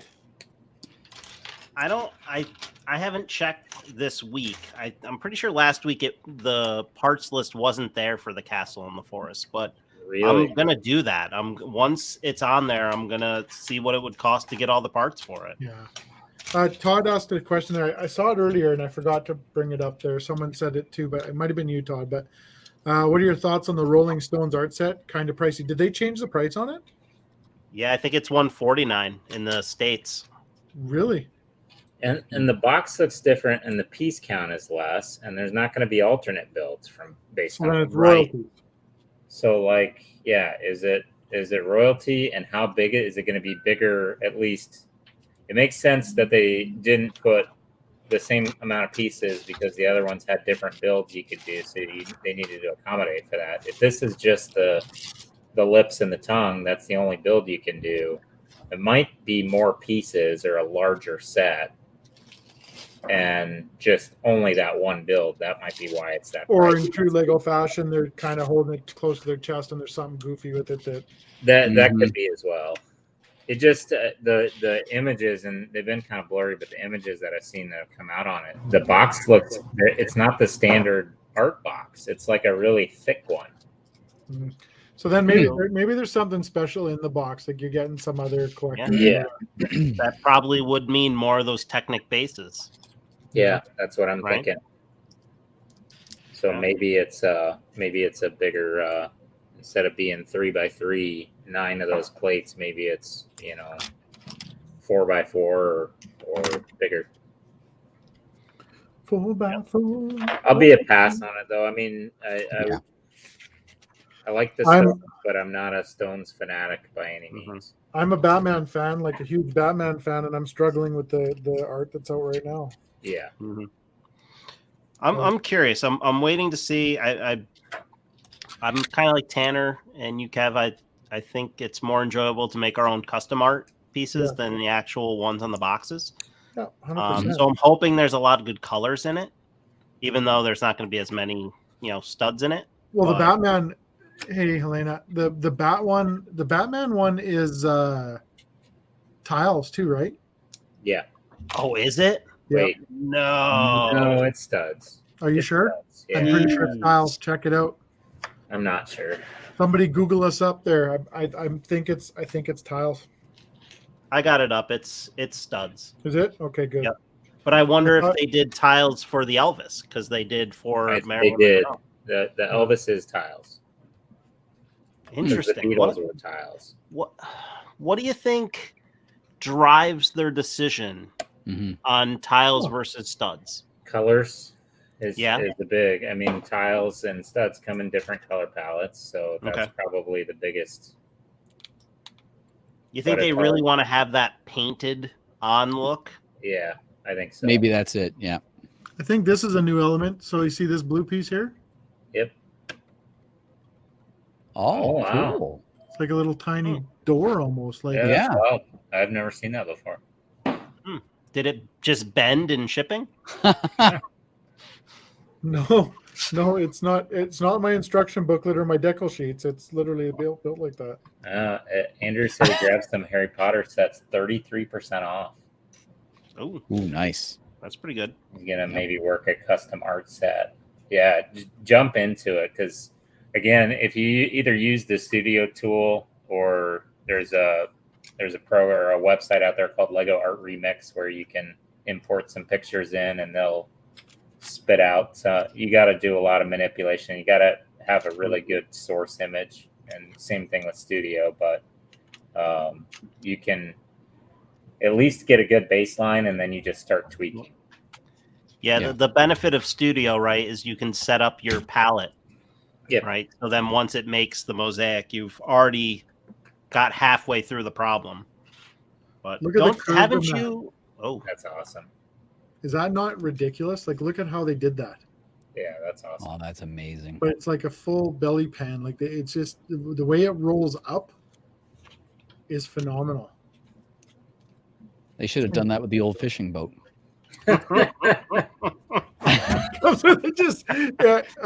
It's stab, twist, up, twist over, down. Yeah, I'm telling you, I'm gonna pull video from that. It was terrible.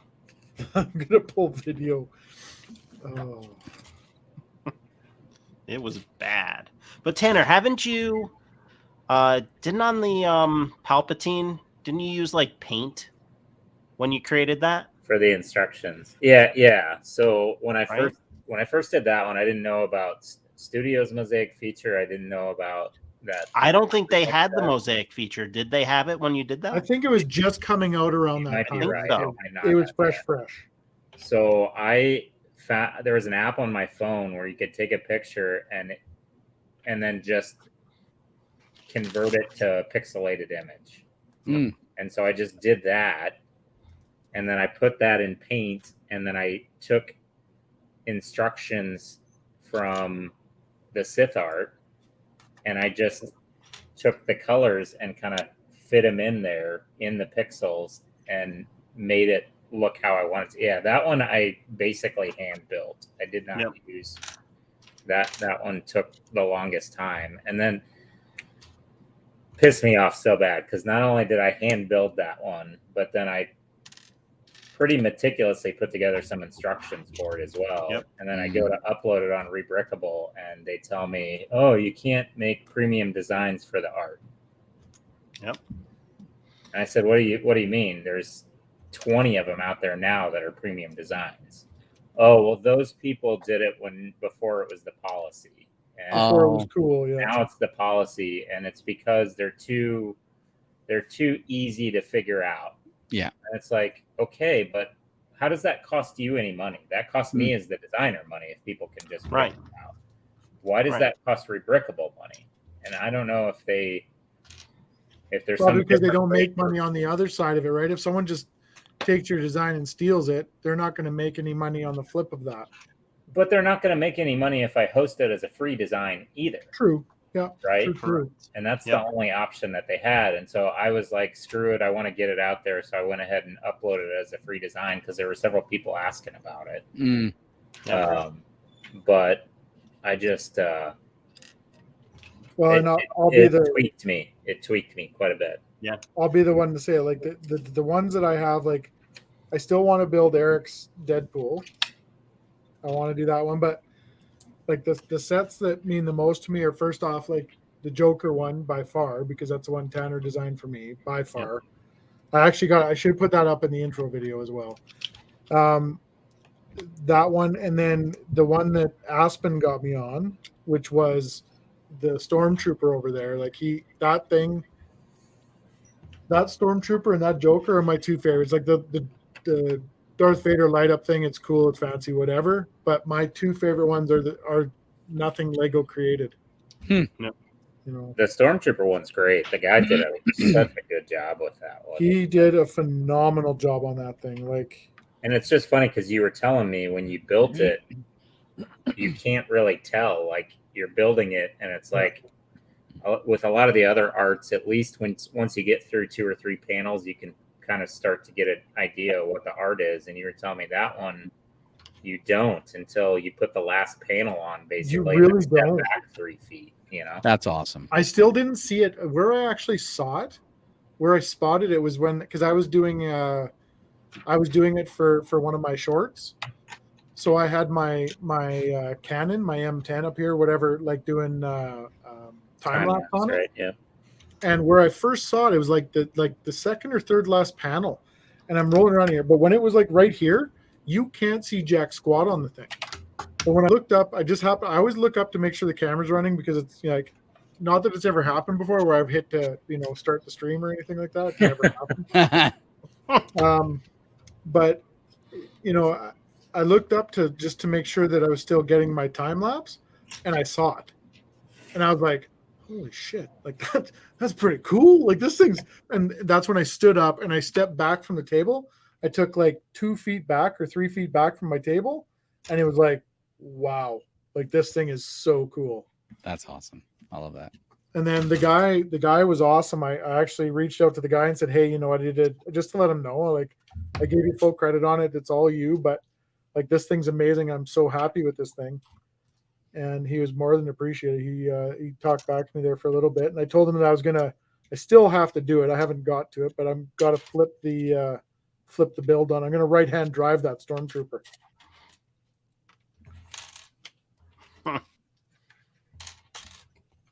Have 2 of them face to face, I think would be amazing. Rick, you've obviously done that the mosaic feature with Bricklink on a pretty large scale, right? Yeah, that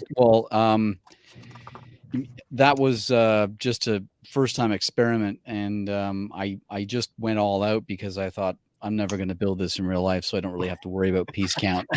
Yep. And it's pretty incredible what it can create, and there's a multitude of options. You can pick plates or tiles or studs, and depending on what level of detail, and if you want it to look color accurate or other types of colors, it's pretty cool. But there's a lot more to it than just. I gotta know the big mosaic that you did of your portrait. How long did that take to render? Surprisingly, not as long as you might think. I think it only took about 15 minutes. Wow. Yeah, which is pretty remarkable considering. Actually, no.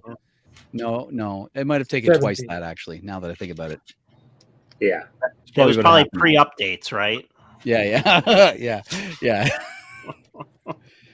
My computer's so old, updates don't do anything for it anymore. I don't even know what's updating. It's like, nah. That's the one thing that frustrates me. The render feature is great. When I discovered that you could actually do that, I loved it. But my goodness, does it eat up memory? And you can't do anything else while you're rendering it. You can't. Yeah. A model, and it takes some time. It really does. Yeah. More, you should do that, Stormtrooper. It's amazing. Aspen said you're welcome. Yeah, she enabled me, forced me to do that. I think she did that thing again with her thumb and her throat like this, where she goes like, do it. Or right across there. Yeah.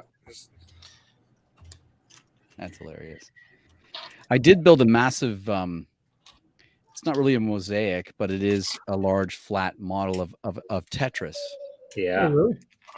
And that thing is about 6 feet by 6.5 feet big in reality. You did it, and that's the one you did in like the Game Boy green Technicolor kind of. That's right. Yeah, that was pretty impressive.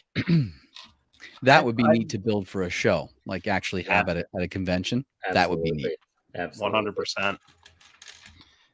Yeah, I've get building. Oh, go ahead, Tanner. Well, I was just gonna say,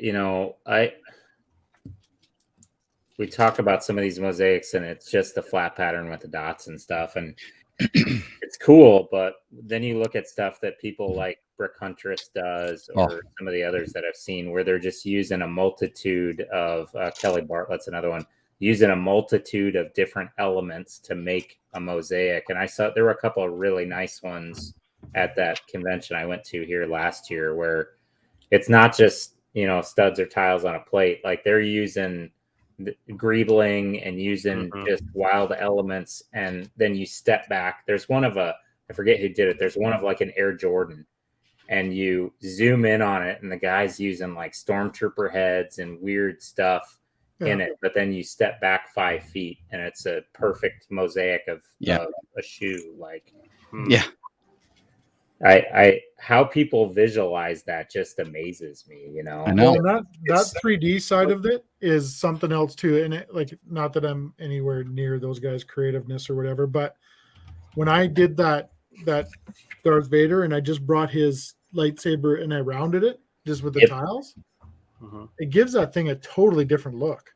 Right. Like when you walk up to that thing and you look at it, it's like, holy crap. Like it's something else. So I think stepping all that stuff off the canvas or off the plate is pretty cool. It's art. It really is. It is art. 100%.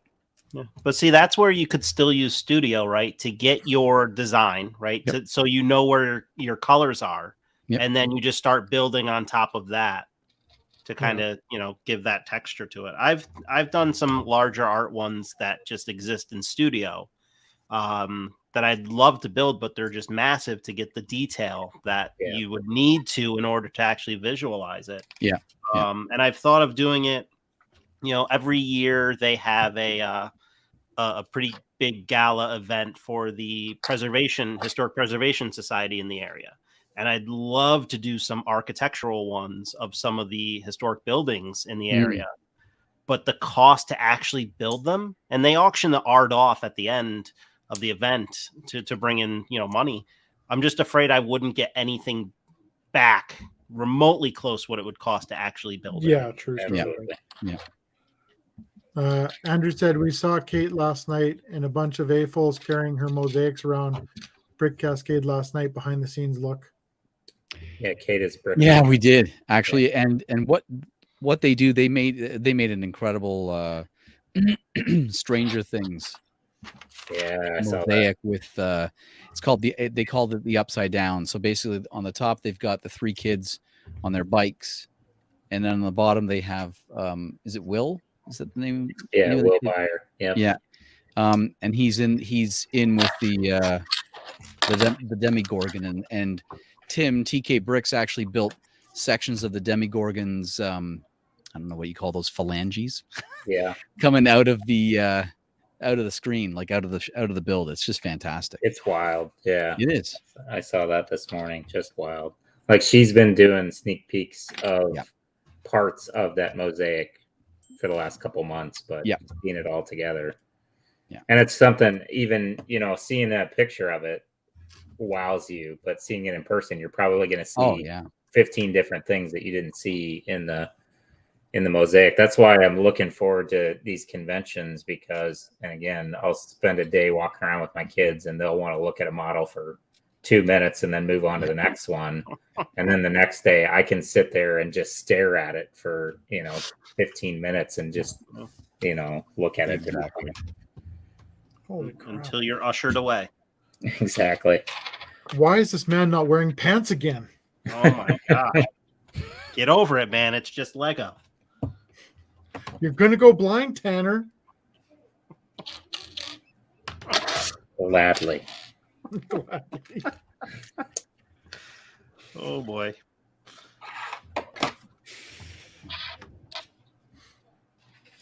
Rick, the last time you were on with us, I think you talked a little bit about doing some voice acting. How's any progression with that? No. I mentioned it to somebody. I won't name the person, but I mentioned it to somebody in the community who does a little bit of stop motion, and I just kind of put it out there saying, if you need an extra voice, let me know. I'm happy to lend a voice.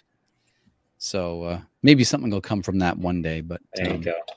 Yeah, I'm gonna have to get Rick to do something for the intro video.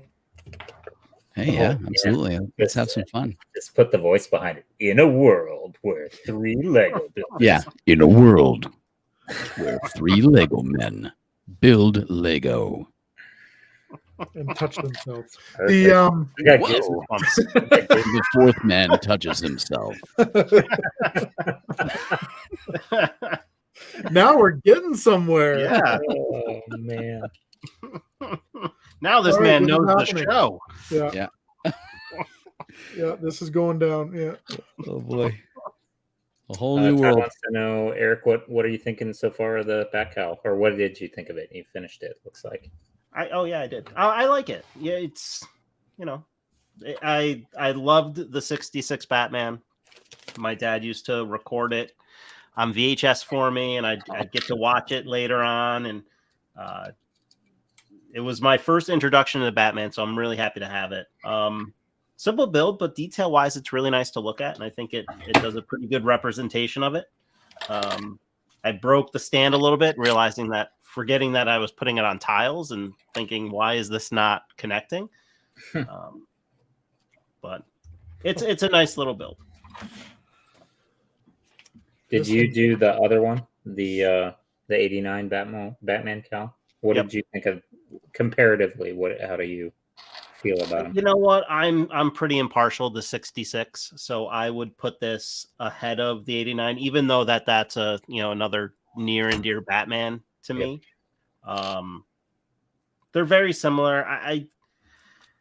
The open mask thing isn't bad. I think it would have been a little more awkward if they tried to actually put a face in there. I know people have done it before with this build, but I'm happy with both. But I would put the 66 ahead of the 89. I'm so sad because I still don't have that one. I'll get it eventually, I guess. You but will, for sure. That thing is definitely on my list. So, all this talk of conventions, and it's obviously impressive to go there and see these huge showpieces. But have you guys ever fancied creating one yourself? And if so, what do you think would be your showpiece, your first one? I've already got mine figured out what I want to do, but you guys go first. Eric, are you proposing a group build? That would be awesome. I would honestly, you know what? I mean, it can happen this year, but why not 2 years from now we get together and we do that? That'd be great.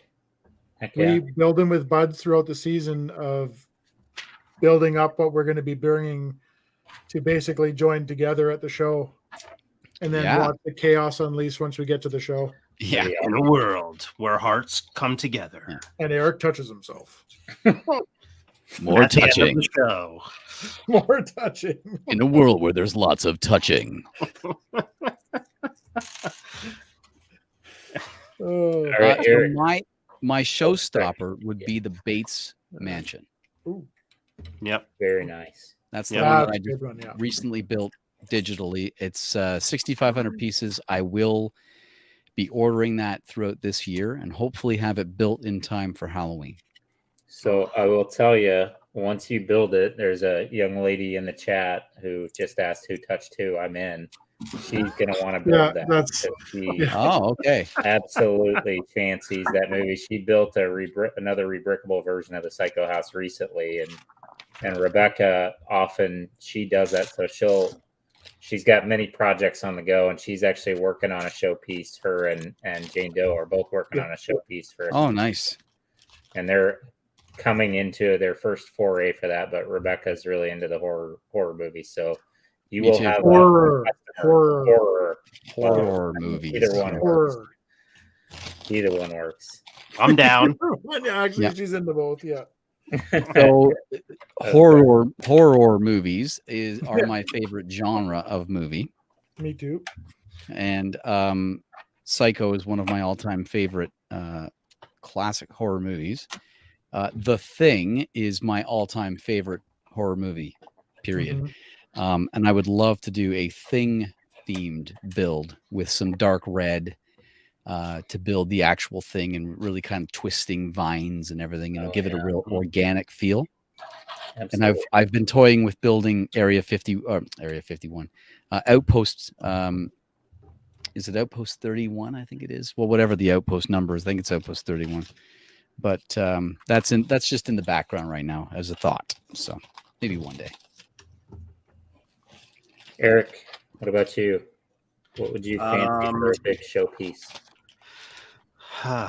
Gosh, you know what? I forgot to think about that.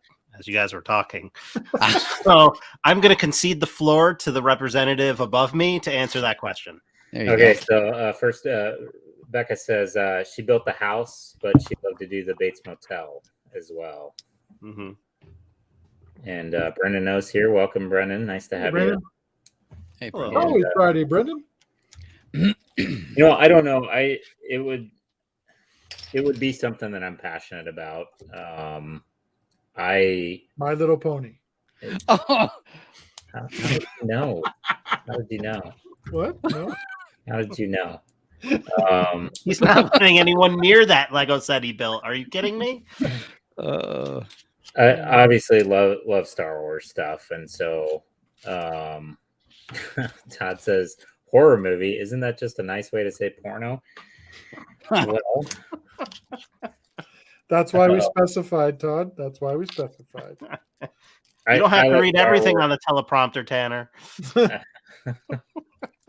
I love Star Wars. I would be worried though, because so many people have done such great mocks out there, and I'd just be worried I wouldn't be able to hold a candle to it. There's just, and it's one of those pieces that people are so, and Eric, you can attest to this, so emotionally invested in. And I would worry that if I get one detail wrong, I would have 15 people come out to me saying, well, actually, you put the porthole in the wrong place. Hey-o. I'll put your porthole in the wrong place. Whoa. That's right.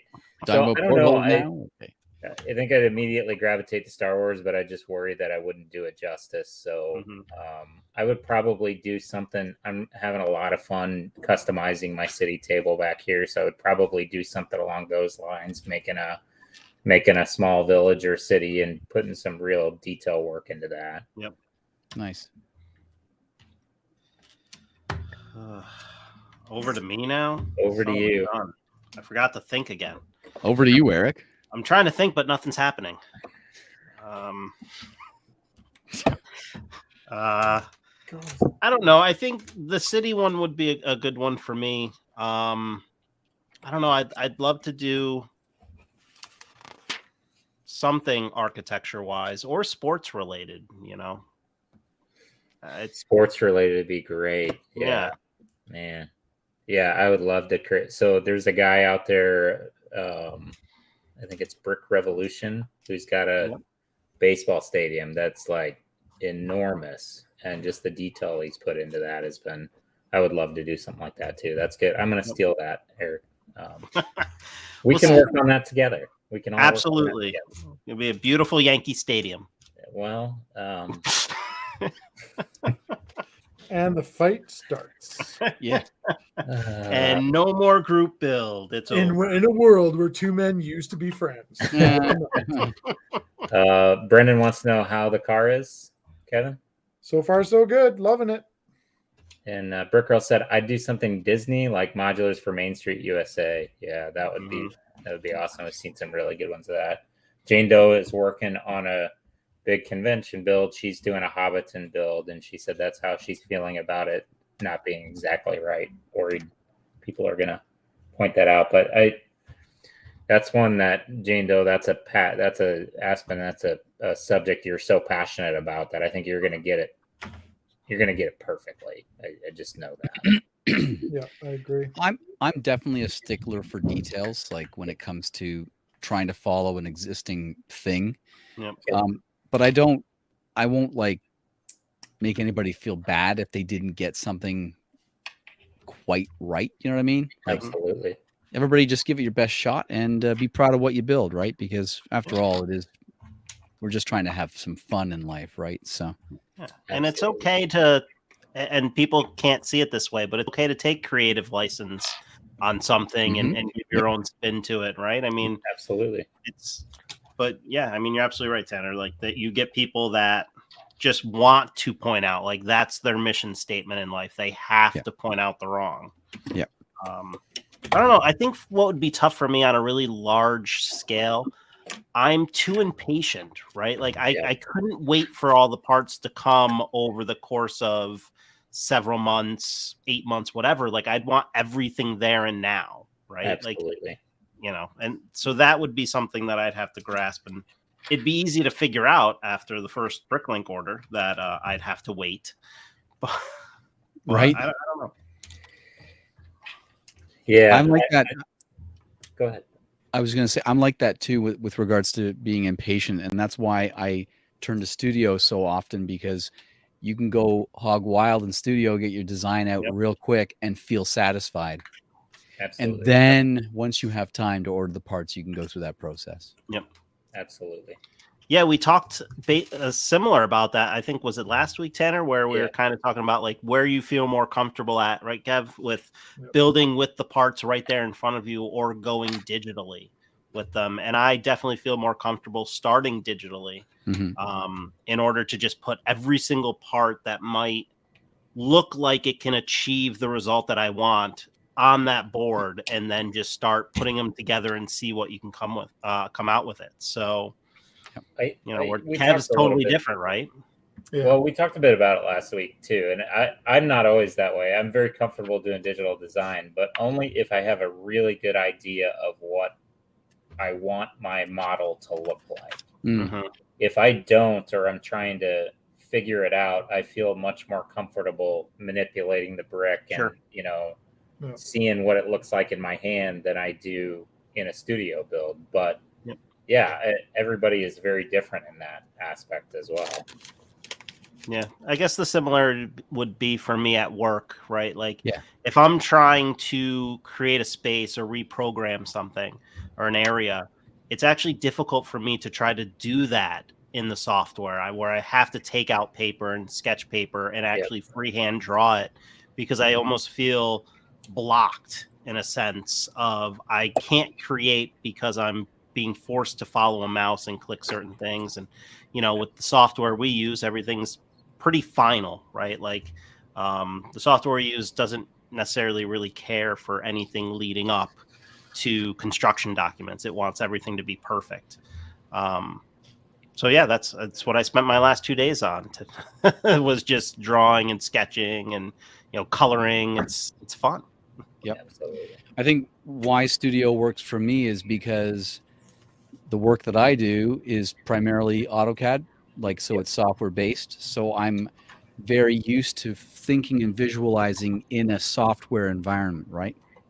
So when it comes to studio, I can sit down and whip something out like that Tetris build, and really, really quick. In fact, I got the Bates Mansion basic house structure done really quickly. Like, we're talking within a few hours. It's a house, right? It's nothing too complex. But the landscaping, I said it as I was building it, and I'll say it again, I would much rather have done that in real life than in studio, because it's just a pain.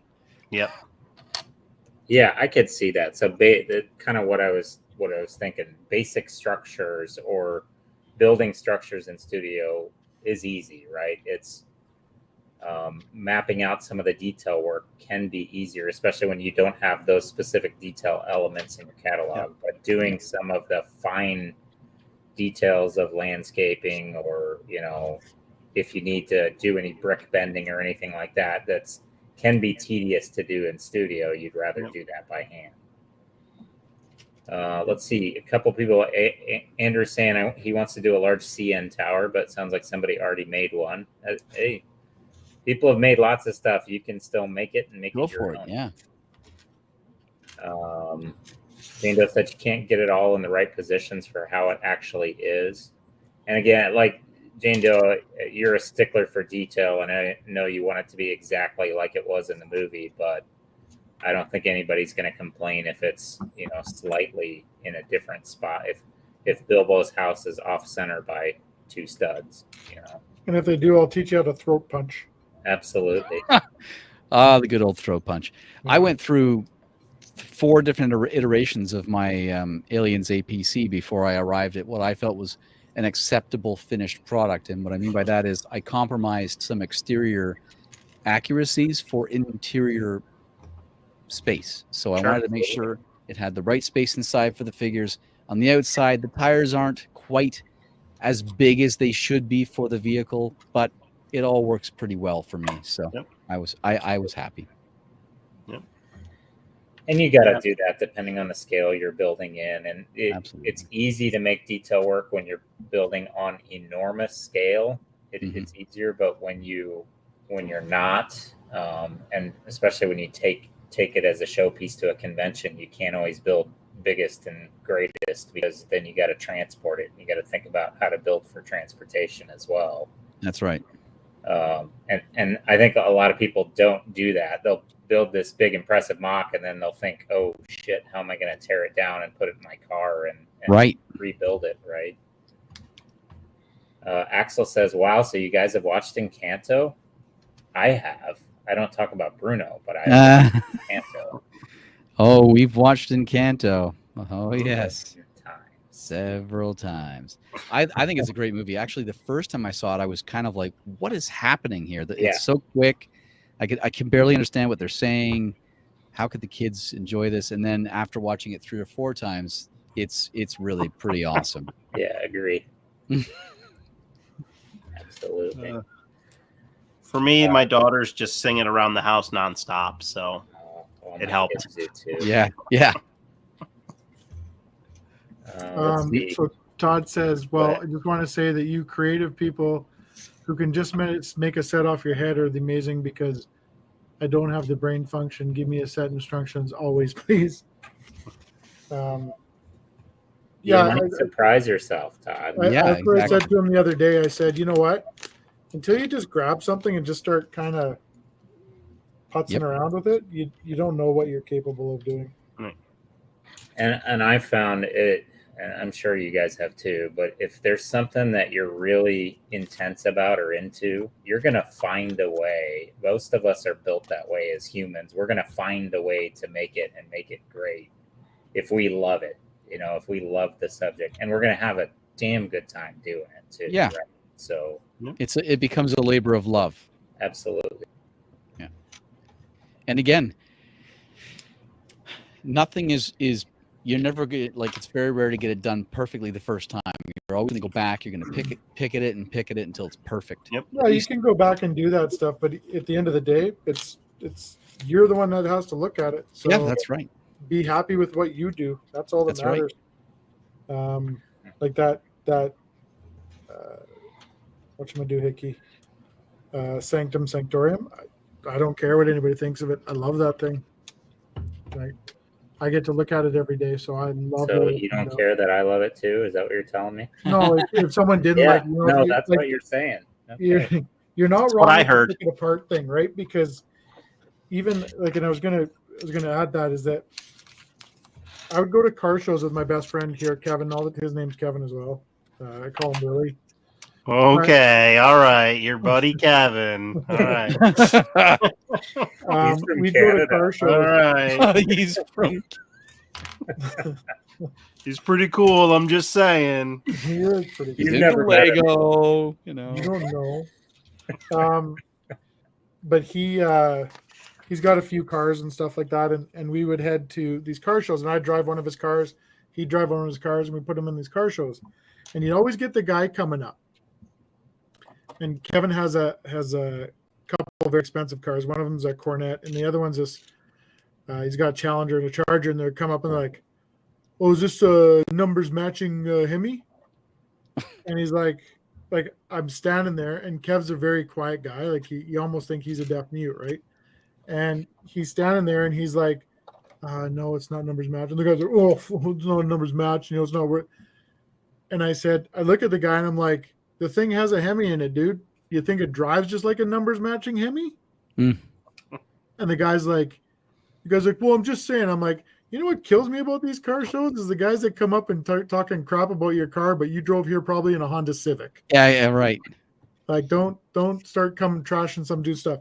So I gained this real bad attitude towards people that want to talk crap about other people's stuff. Yeah. And for no reason too, right? Like, they just no reason other than to stress how much they know about whatever, right? Yeah, which is fine. Have passion about something, but respect someone else's passion for the other things. No, there's people that have to tear others down to help themselves feel better. Oh, I know a couple of those. Yeah. So it's tough. It's not ideal. No, 100%. so that's where my idea kind of it grew a little bit there because I got to think about mine for a little bit.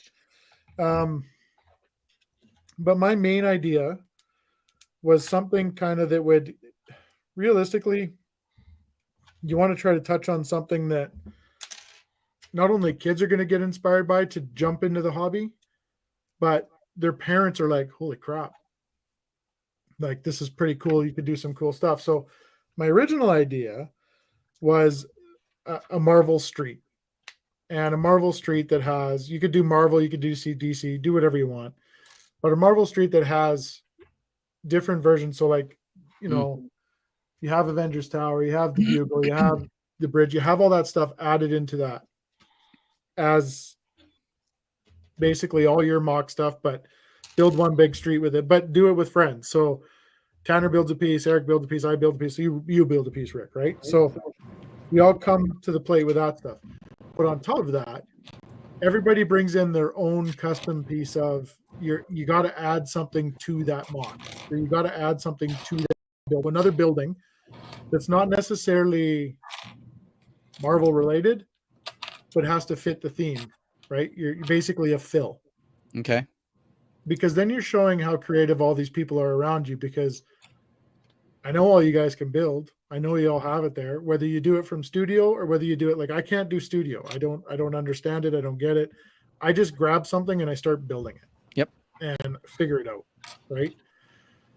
So it doesn't matter how you get to that result, but you bring, everybody gets one Marvel main building that would be decided on who's going to bring what. And you could do this over 10 friends if you wanted. Like you can do some pretty cool stuff.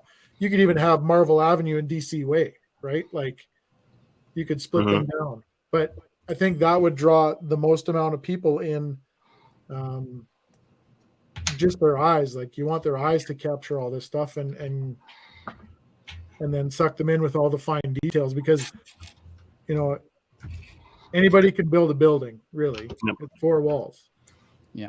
But it's the details that go around it. Like when you look at Tanner's water features, like the different colors and stuff that went in that, it's that time and it's that effort that makes that 100% worthwhile looking at. Yep. And takes everything away from, like, you could put Tanner's that rowboat scene in front of something absolutely amazing behind it, and someone might not even see that absolutely amazing behind it, because their eyes are going to that, right? How real it looks. So I think that would be the ultimate thing, is a group build, but into the superhero stuff, just not as box built stuff. That's one thing I've appreciated about some of the Lego Masters competitions. Really, especially in season 1, 2, and Mark and Boone were artists at it, but telling stories with the minifigure as well. Yep. Like, and that's what killed me, I think, about season 2 of the US version, is they had to do all the stop motion because the builds couldn't tell the stories for them. It almost felt like that, right? Like, or there wasn't enough. Maybe they felt like the American public was too dumb to let the bricks just tell the story, and they felt like they had to stop motion animate everything. And I loved watching Mark and Boone put up a huge, you know, that scene that ocean scene that they did, or that with the sharks, and having all the minifigures posed in different ways and doing things, and then just talking through it. And then your eye catches it and you're like, oh yeah, I can see that, you know. And that's what people go to conventions and do. They don't need stop motion to tell them what they're doing. They look at a build and they see a detail of what a minifigure's doing. You know, that guy's catching a fish, or that guy's, you know, stubbed his toe or something. That's what amazes me about the brick and about what you can do with minifigures and how you can make them tell a story for you. Yep. 100. PBJ says, Tannjam, take the risk, build an awesome mock. Don't worry about judgment and criticism. Eric streams and he's really bad at it.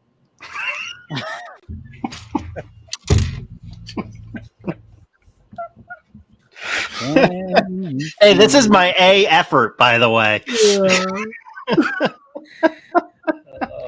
So to talk about the stop motion for a second, and I do agree that a good Lego build doesn't need stop motion to tell the story. But I really loved that they did that I wish they had done it for everyone.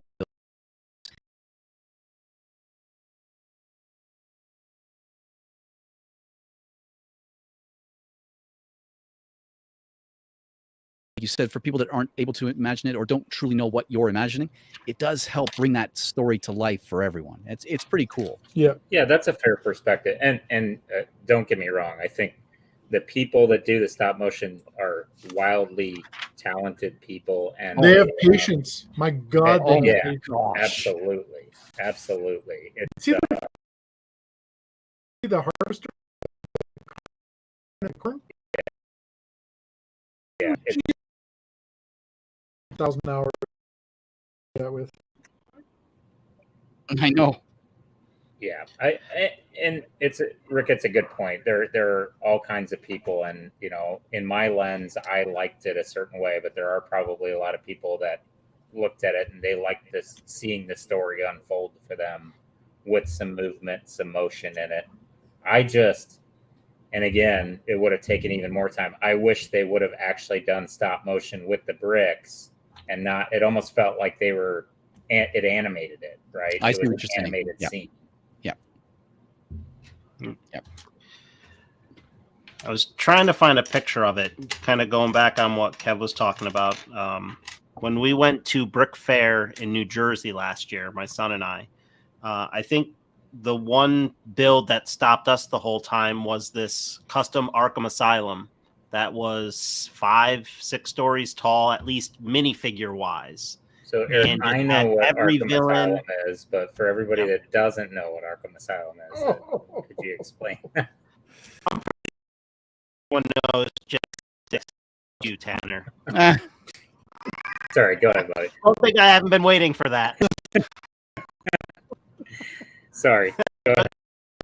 All in lime green, and it had a figure, and then it had all these like just hidden Easter eggs of people trying to, and all of this action going on, and it was probably a good, maybe 3 feet, 2.5 feet tall, just sitting on there. And my son and I just kind of stood there.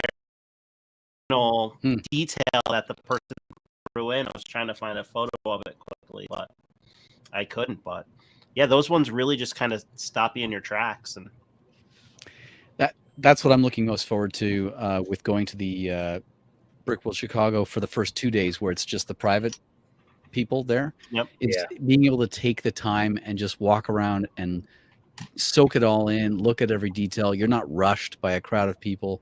It's going to be awesome. Absolutely. So that one is open to public, or is that for people displaying? So Chicago, it will be open to the public Saturday and Sunday. I just meant the 2 days before, right? No, I don't believe it is. No, that's just for the event, the people displaying, and also anybody that pays for the registered, which is a select few. So if you guys aren't in there yet, when I booked it, there was 190 left, and I know of at least 5 people that booked one after that. So I will have to look into that. We were planning on driving down on Friday, but maybe I'll come down a little sooner than that. Let's see. Rebecca said, "I love group activities." Right? Look at this. Yeah, that is awesome. Wow, man. That's Now, they didn't give us a flame for the back. They didn't. I was a little surprised by that. And then Me too. We were talking about it too. They did the 89 Batmobile in the smaller scale, and they did the 66 Batmobile in the smaller scale, and both of those had nice little display stands and plaques. I wish they would have done one for that tumbler as well. Yeah. I guess it's more of a play set than a classic display set, but yeah, it would have been nice to have that option. For sure. Todd said, "Okay, you creative mosaic people. How hard would it be to make a piece of art that the left side has Stan Lee's face, and on the right side the face of Iron Man, Thor, or Captain America? That would be really cool." Yeah, that would Even be relatively easy. Yeah, Yeah. I think so. It'd be cool to do one of those lenticular art pieces. Have you guys? Have you seen Yes. those? Oh, Right? yeah. Turn it one way, see Stan Lee. Turn it the other way, see Iron Man. Yeah. Absolutely. Yeah, absolutely. Yeah, Waller did a pretty wicked one of that I love. Oh, Yeah. did he? Oh yeah, Joker, Batman. He's a wizard with the He brick. is. Yeah, he really is.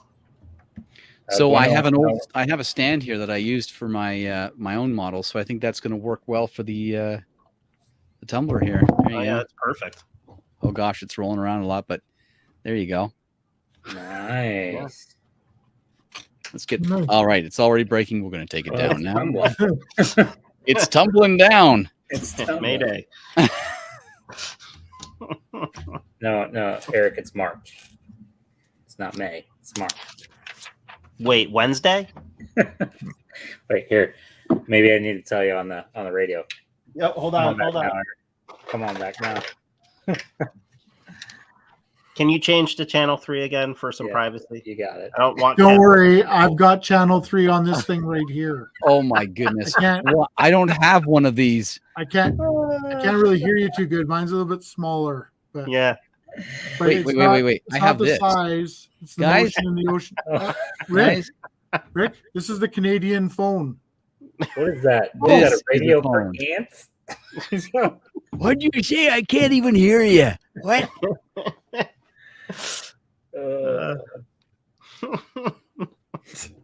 Don't You're think right. Kev hasn't been waiting for that either. Damn right, I have been sitting there the whole time. It's like, when are these idiots gonna grab those stupid walkie-talkies again? Soon they're gonna belittle me with this crap. I know, eh? Making us feel it right in the Canadian. Yeah, right in the Canadian. You can have nothing nice because you live in Canada, eh? Because Target came to you and then we left. Yeah, Target came Right. to you and just said, "Hey, we're gonna personally gouge the living hell out of you." And leave. Yeah. Well, I loved Target stores when they were here. Ours were empty the whole time. When you say empty, you mean for people. Product, no product, and they That was were the they big- were price of everything than anybody else. That was their failing point. They didn't expect it to be such a hit. Well, they came in directly right away and said, "We're not. This isn't going to be like Target USA. Right. This is going to be. It's going to be expensive." Yeah. So it's like, okay, well, people don't like expensive. Well, the environment was phenomenal. It was quiet. They had nice music on, which you don't hear very often in stores now. A little bit of Metallica playing in there. A little bit of Metallica, yeah.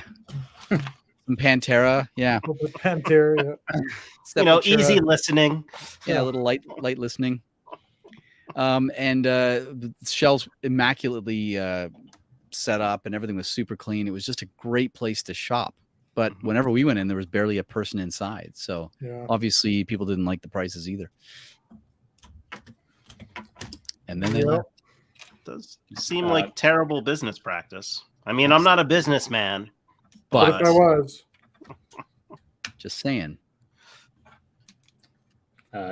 Kevin Gwenda says, looking good. What bag are you up to? Just finishing up bag 3, which Tanner and I were talking about it earlier. So there's like 3 bags there, or in bag 3, there's 3 bags. But in those 3 bags, there's 3 bags inside 3 bags.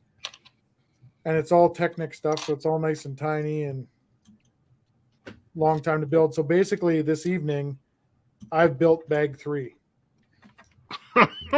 Wow. It's how I felt with the fishing boat. Yeah, I built bag 3 and had a little bit of struggles in a couple spots, but got it figured out. Like we discussed, Technic is difficult when live building. I don't know why I got so ambitious and took out this other set thinking I was going to get through one and early.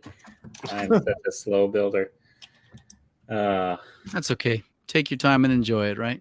Absolutely. Well, we're all about the talk. We don't need to go fast. Yeah, there you go. Well, I would break something else out, right? But I don't have anything too small anymore. That's what she said. Whoa. All right. Why don't you brag about it, Rick? I know. Hey, most of my sets are 1,000 pieces or more, so I think I'll just Oh, okay. sit You're talking here about and the Lego. talk. Okay, I feel better. You're talking about sets. Good show. I've got a couple of smaller ones, but I'm debating selling them. So one of them's an older Star Wars set. What do you got? What are you thinking about selling? I'll grab it. This damn light keeps popping up the back on the Okay. Nice. All right. The V-Wing. Yeah, the old V-Wing. I got that for, I think, $5. Can't beat that. Can't beat that. Obviously didn't buy it at Target. Yeah, actually, I got it along with this a Ninjago mech over here. So the joint price worked out to about $5. Oh, you dummy. What do you think? It's got V-Wing pilot and the red astromech droid. Like this one? I don't know what the value of the set is. That guy? Yeah. That's the one. Huh. And it says new for both of them. New. They're grabbed new. that at Brick Bin the other day. Oh, there you go. Was it $5? Yeah. Well, there you go. I could just sell that and pay for this. We're in the black. All right. It's Making crazy. money. I mean, the Star Wars stuff is exactly like that. You just cannibalize the minifigures and sell those, and then you can use the bricks for whatever you want to use them for. Yep. Yeah, it's funny how some of that works. How the value really kind of goes up just for the figure. Yeah. Well, that's where we're looking at those. When you start looking at those sets, like we were talking about earlier, with that, with the stuff coming out with Obi-Wan. When you look at the sets, Tanner's like, "Oh, the sets are all over the place for $30, but they have no figures." A lot of incomplete sets here. So we're gonna get. Is that the Inquisitor's ship that we see flying around? That angular. It's an Inquisitor ship, but I don't know if it's like the Grand Inquisitor ship, but yeah. Okay. So it's interesting, those designs, because they look very much like the top of Vader's castle, right? That ship looks like that. So Tanner, I know Anne's Inquisitor ship, but other people here might not. No. Hey, Toadborg. Hey, Toadborg is here. We got Seth is here as well. Hello, Seth. Copper's like, "Hey, how about a Ewok village? Got one of those, Rick?" Oh, I don't have an Ewok village, and it is one of my white whales. Yeah, it's not top of the list, but if I came across one for a good price, I'd have a hard time saying no. Absolutely. It gets dangerous getting back into Lego. Yep. After too many years. Oh man, and the years that I missed were like such incredible years. So many great themes came and went while I was sitting around doing nothing. Absolutely. Working like a schmuck, Well, and even when I don't know about you, but when I started getting back into it, I didn't have the space to get everything I wanted, so I passed on it, not thinking about it because I didn't know where I was going to put it, or didn't have the room for it, or whatever the case is, or I just couldn't fathom spending $200 on a Lego set at that time, and so I passed on a lot of stuff, and then I kick myself for doing it when I'm spending triple the price, 10 years later. There was one of my top white whales is the Monster House from the Monster Fighters series. Somebody in Markham was selling one. Markham is a city that's about an hour and a half to 2 hours east of me. But they were selling it for like $50. They didn't know what they had, right? Didn't know, yeah. And I had to do the right thing, and I had to say, look, I'm not gonna be able to come out for this, but you're like way low. Like, have a second look, and yeah, they thanked me for that. But yeah, I was gonna say that's not too many people are gonna do that. No.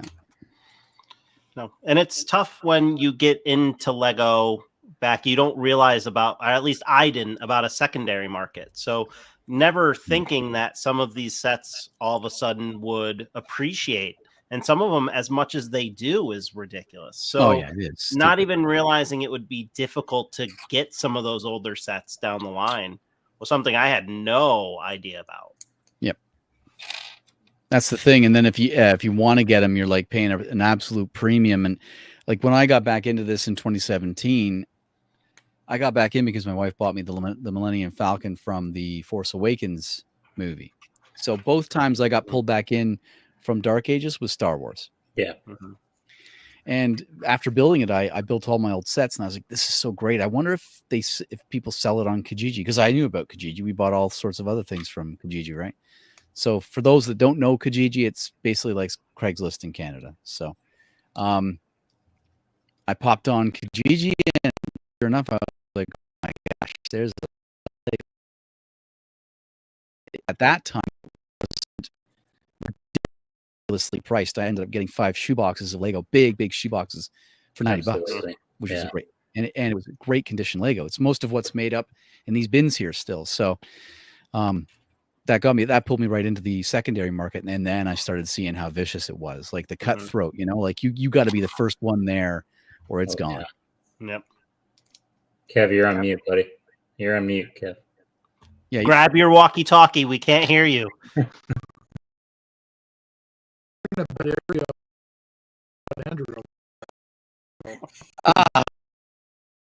Right.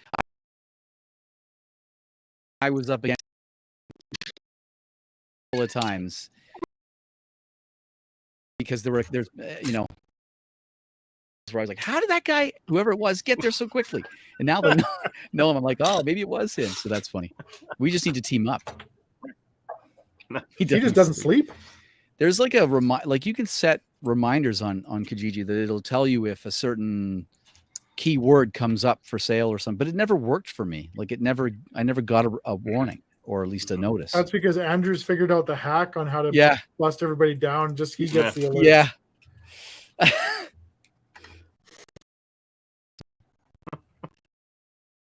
Seth said his wife bought an ATTE in 2015. He was actually. That's a good set.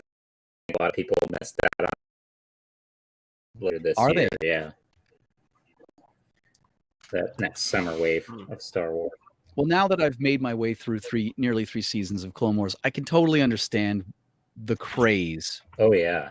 For that entire wave of Lego sets that came out with vehicles from that series. Like absolutely. I get it. And all the army building, the desire to build armies of clone troopers, and I get it. Absolutely. The gunship was probably my biggest one from that whole. Did you get gunship? Yeah. No, I got the S1. Beast. I had 2. The last one. And then I have a brick one and the first one. So I've got them. The only one I need, the only ones I want are the and I saw one actually, the brick bin, but a guy scooped it, beat me to it. Just the micro builders. I want to get all the sizes because I like doing that. Like the walkers are my thing too. So like I got this guy the other day, right? So I have all the different sizes of them, sort of thing. But I don't have any of the small 7 gunships, right? What's that? You have 7 gunships, right? No. Yes. Go with yes. No. Just go. Yes. 7. Yep. 7. I heard 7. Yep. 7. I'll add the 3. Here, I'll add the 1 for you, buddy. Oh, number 1. We got a couple of people in the chat saying that our sound is scratchy. Really? Huh. Wonder how we fix that. Is it somebody specific, Jane Doe, or is it all of us? Maybe it's a ruse. I'll start. I can be brown. I can be blue. I could be purple. No, I can be violet sky. I can be open. I can be. Oh yeah, sorry. Oh, I could be anything you like. All Yeah, of you. we just got a. Sarah just said sounds way off. That's weird. StreamYard thing, maybe.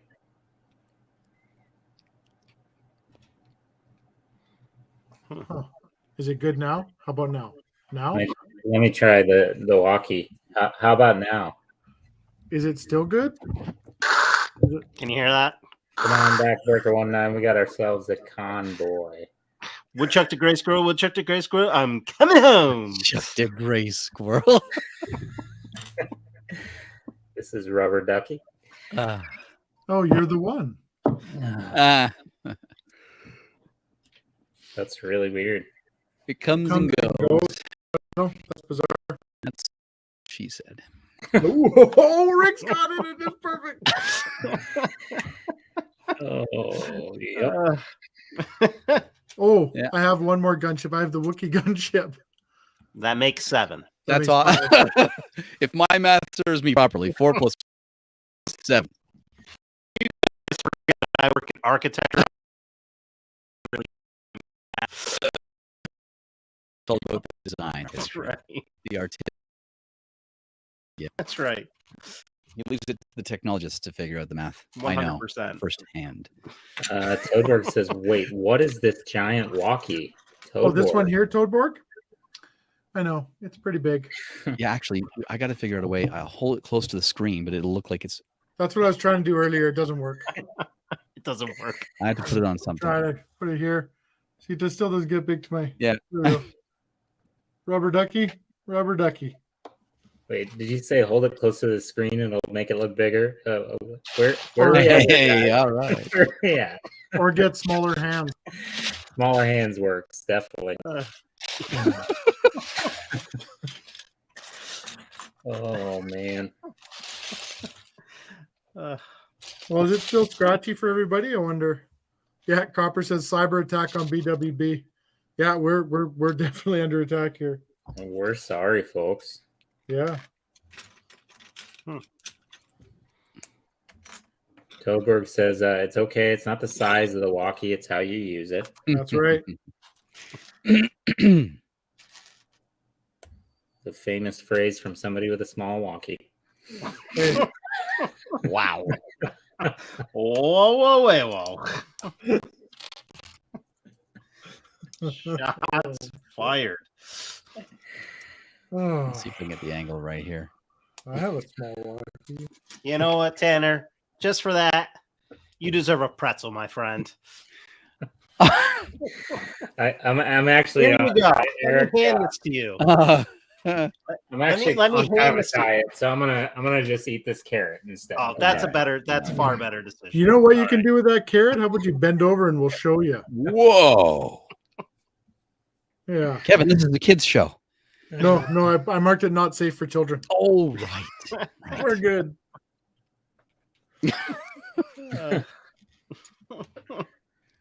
This is a Man. kid's show. All PBJ because of a says, vegetable. Jeez. Todd says you might not hit the bottom, but you'll stretch out the edges. Yep, we're going there. Yeah, that's it, Copper. Have them rub it in a little bit more that I don't have any of that stuff. Break out the top hats. So you say I want to, can you say I want to? You want him to rub it in more? Yeah, rub it more for me. PBJ Ladies and said gentlemen, Monster welcome Fighters. to After Dark.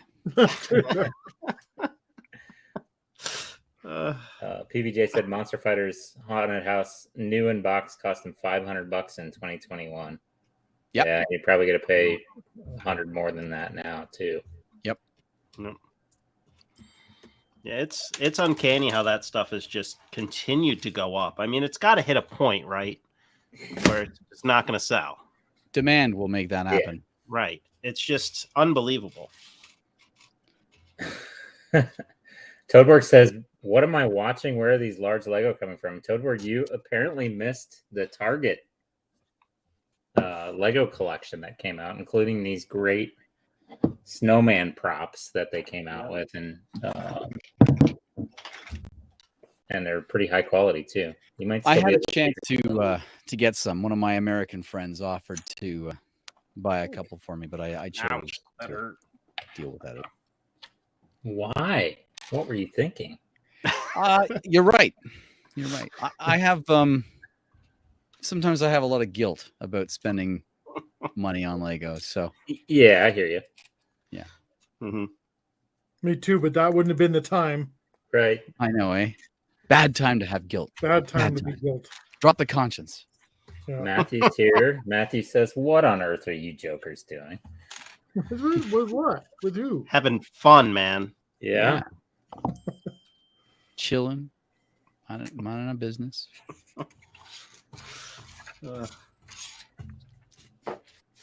Yeah, I picked one up for my niece and nephew actually, and then for Christmas, and then Angie was like, "Wait, you're not going to get one for yourself too?" And I was like, "Well, I guess I gotta now." He said that. Yeah.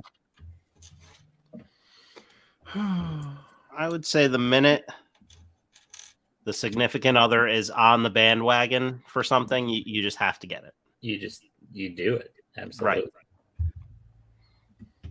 Do I'm waiting for that minute. It's been few and far between for me. Yeah. But the only one, well, the one large set that my wife was like, "Oh yeah, you're definitely gonna get that," was the Coliseum. Like when that came out and she saw the photo, she's like, "Okay, yeah, that one makes sense." Yeah. I don't think anything else has since then, but you know, So, at least to her anyway. So for my wife, it was the Titanic. When she saw the Titanic, she says, "Oh, that's nice." Yeah. Have you gotten that? Have you picked that one up yet? Not yet. No. Again, after Christmas, leading up to Christmas, I pretty much decided I was going to cool my jets for a while and build my way through the backlog that I have, plus try to take down what I don't really need to have displayed to make some space for new stuff. Because I'm limited here. Like, you know. Yeah, absolutely. I could expand, but I really don't. We need other basement space, right? So yeah. I have no idea what you're talking about. Yeah, right. I'm taking it all from my family. Everybody, yeah, exactly. Matthew said, "How's the McLaren going?" It is going. It's a big build, but it's going quite well. It's beautiful. Like I can't wait to have this thing done. And ever since I said earlier what I was going to do with it, now I can't wait to get that done. Mm-hmm. But that'll be. I'm kind of that way. Once I get my mind in it, it's not going to take long. I'll have that thing completed. Yeah, you guys. Some of you guys amaze me at how quick you can knock some of these things out. Like for the scale of things, like your Sanctum one. Like I can build stuff pretty quickly, but or design something quickly, but it's so much smaller. Like between you, the Sanctum, that came together in like 2-3 weeks, and it was right there. And we talked about Martin earlier. That Encanto build, he got it done over like 5-6 weeks, only working on the weekends. Like that amazes me. That's. I guess comes from a lack of patience. Yeah, I could see that for sure. Yeah.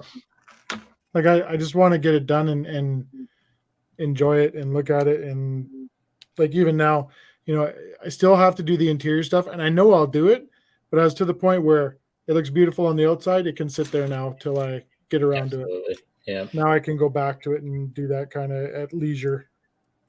I think for me, one thing that stands in the way, especially when I'm working on a mock, is OCD. I struggle with, or not struggle, but I go over things so many times because I want it to be perfect, and it holds me up. Like, I can't move forward sometimes. Yeah, I get that for sure. So I find walking away and doing something completely different helps you helps re-energize me, and I come back and I can make a good stab at it. So absolutely. Plus, getting that moment to walk away from it, to see it from a different perspective, exactly. I find always helps too, right? Like if you're like upside down, nose up to the screen, it's like sometimes you just don't know what you're doing. That's right. Until you back away from it. Yep. And stand on your head, right? Yeah. Wait, do you stand any other way? I mean, I stand that way, but I'd love to hear how you stand into it. Brick Girl said she told her husband about the new Eiffel Tower, and he was all over it. She's stoked about that. So, Eric, I guess, is that another one that when you told Jen about that, was she like, yeah, you're all over that one? I have not told her yet about that one. Good way to wreck it, Tanner. No, it actually wasn't for any. I might have said it to her. I don't remember. I don't think I did. But yeah, that one, I don't know. So I don't have the first one that came out for the large one. I've got the smaller architecture and the skyline. But I'm with that one. I would be okay if I never got it. Really? And I don't know. It's a beautiful. I love it. I have family that live out there, right in Paris, and it would be nice to add to the collection. But it's not one that I'm, is incredibly special to me. I guess it'd probably be harder for me to say that when I see it. But as of right now, I don't have any plans for it. But I also said that about the Titanic. Me too. And then I saw it. Right. And I realized I was wrong again. Jane Doe said, but if you had a partner that loved Lego just as much as you did, you'd have to share it. And that would be difficult. So I'm looking. Oh, is this it? Maybe. I'm trying to find it, like the new Eiffel Tower. There haven't been any pictures that have come out. Okay, then the one I'm seeing is the old architecture. Yeah. But what are they saying, Tanner? It's going to be what, $630? It's going to be like same price as the Titanic. So probably in over 4 feet tall. So yeah, I heard it'll probably be that 200 to 1 scale, like the Titanic is. It'll be similar scale. Which I thought, because I think the Titanic stands above all else. I haven't built it yet. I don't own it. But to have a Lego set that you stand back 5 feet from and say, wow, that does not look like Lego. Mm-hmm. To me, sets that on a bar above other things. And I did believe that it would lead to doing more things like that, but not necessarily on a yearly basis, more of like the some of the other sets, like the amusement park fairground stuff that we see every 3 years or so. You'd start seeing some of these really massive iconic builds coming, and maybe that's still the case. I don't know, but it's fun. It's kind of really nice, I think, to start seeing this Lego get truly as a real legit building medium versus what everyone might remember it as as a child, right? Because we talked plenty of times about it that I wouldn't have expected this stuff to be available when I was a kid. And not look like our normal, block built stuff. So, and I think that's come a long way because of the introduction of new parts and higher demand for more complex building sets. And also, of course, they know that there's a big A-full community. They know that there's a big adult fan base for these one-off, really expensive sets like the sports stadiums and the Eiffel Tower. And even if you're not somebody who has hundreds of sets of Lego, their price point on one of these sets is going to be okay for that person buying it one time. And they know that we'll still go out and get it too. Absolutely. Where it sucks though is the kids, like, so I've seen it multiple times now where, my heart breaks. I'm in a Lego store and like I'm in a position right now where I can't really purchase anything or pick anything up, and but you go into these Lego stores and I look around and I think, if I had the lotto or whatever, one that struck the lotto there, it would be awesome to be able to watch some of these kids that their parents are in situations where they can't buy this and the kid is just like all over it, and you wish you could give the kid the ability to build that or have that set but the parents can't afford it. So that's the part that kind of sucks from that aspect. But Yeah. um, Agreed.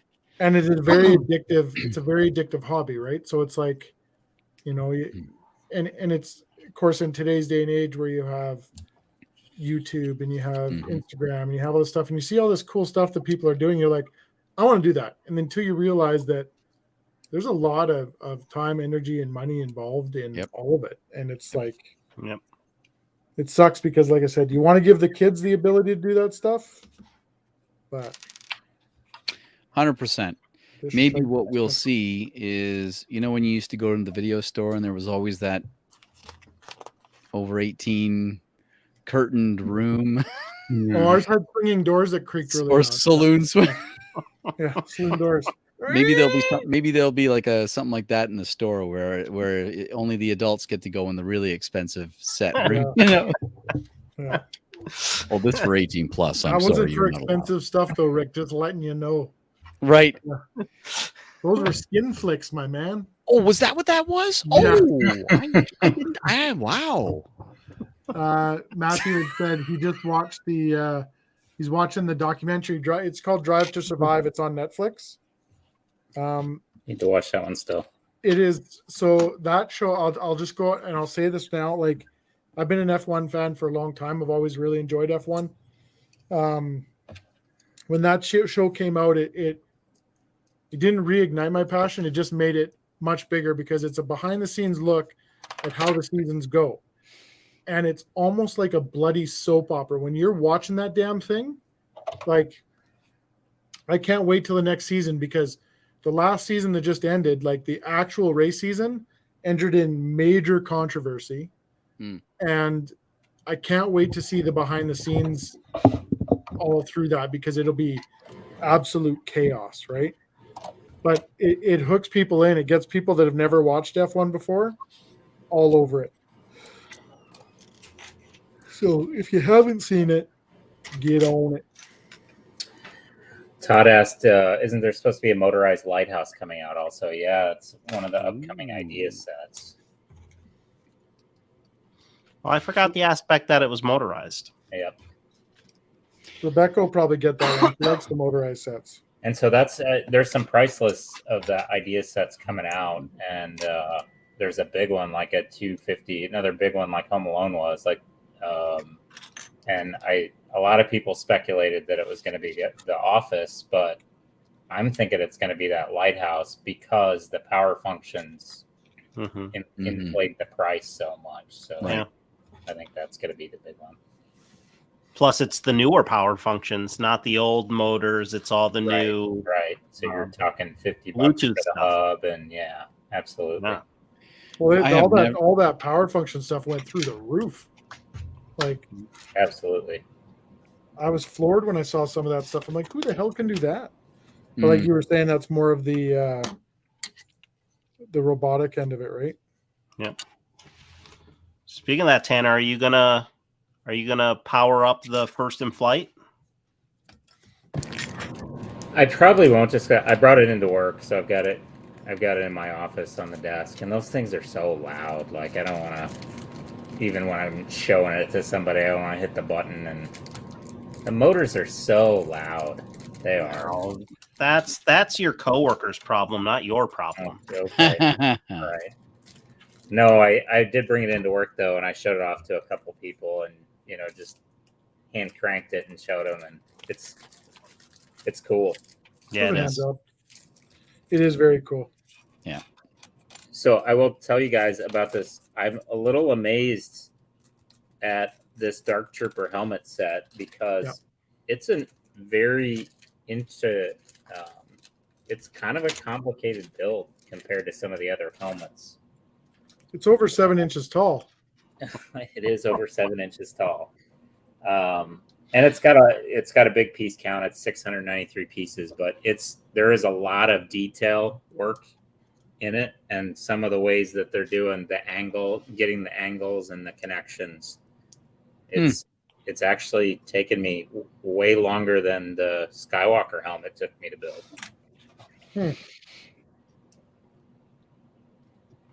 Interesting. but I have to tell you, like most of these helmets, it's one that looks way better in person than the concept art or the photo. Yeah, they do a good job with those. What are you building, Eric? Is that Singapore? Is that what that is? It is, yeah. Awesome. It is, yeah.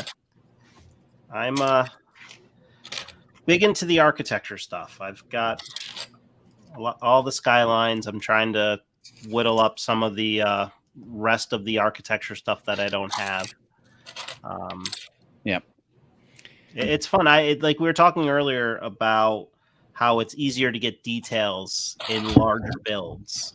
It's what kind of really surprises me with the skylines is the details they can get on a small scale. Yeah. You know, where I think that's where I would struggle.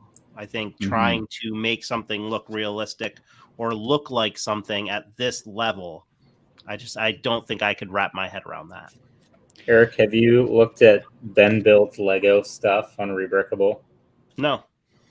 So he's done probably 40 skyline type builds, but he's done pop culture stuff. He's done Star Wars and Jurassic Park and Lord of the Rings and Disney World, and it's amazing the amount of micro scale detail this guy put into these. And they're just the little skylines, same size and same dimensions, but he's doing like the original trilogy. So he'll have the Death Star and he'll have,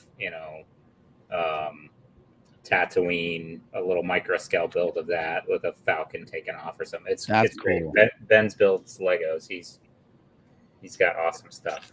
That would be cool. I wonder, it sounds familiar.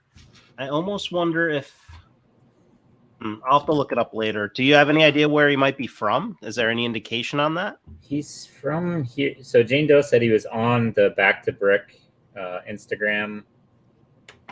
I don't know if you'd call it a webcast or podcast, but it's a featurette on the Back to Brick channel that has Rick's been on it a couple times. They do series, but he was on that last week, and he also just came out. He's got a rebrickable of a modular scale Back to the Future clock tower.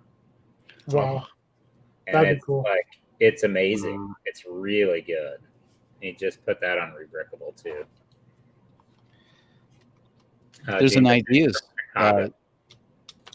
Say again. He's from Chicago. Chicago is what she's thinking. Okay. Because I feel like I heard that name at Brick Fair in New Jersey, but that would be a decent trip from someone in Chicago or that area to drive out to Jersey for a show.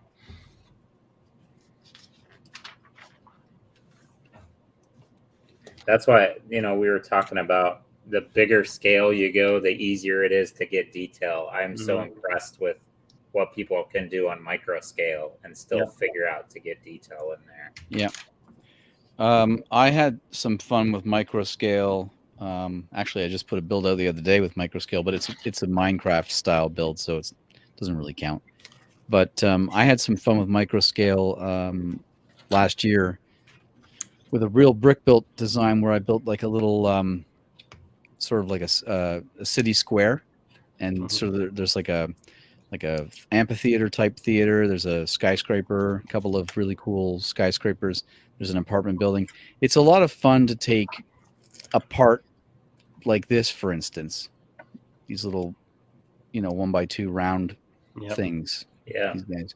And just try to look at it and look at the shapes of it and think, what does it resemble large scale? And then replicate it. And it's a lot of fun. It's a nice challenge too. Absolutely. That's 100%. It's a good challenge. It really is. I had a professor say, one of our, drafting classes, we were going out and picking a building and just sketching it. And his requirement was, don't pick a building you like, pick a style of architecture that you can't stand. Right? Because then once you're sketching it, you then start to, because we pass buildings all the time and we miss details on them because we're just moving so fast. And once you sit and actually focus on it and you're sketching it, then there's portions of that building that you start to appreciate that maybe, yeah, I don't like this brutalist type architecture or, whatever it might be. But you start picking out things that you start liking about it. And that's where, like you said, of finding that part and saying, what does this resemble? Yeah. It's definitely a fun challenge. And sometimes you'll pick up a part and you'll know right away, oh, that looks like this. And that becomes the seed part then of the entire build. Absolutely. Yeah. I used these things, these garage door windows. Yep. And I made I took 3 of them and I put them in a triangular shape and I made a skyscraper out of that, or two triangles, and I made sort of like a 2-winged skyscraper out of that. It was really fun.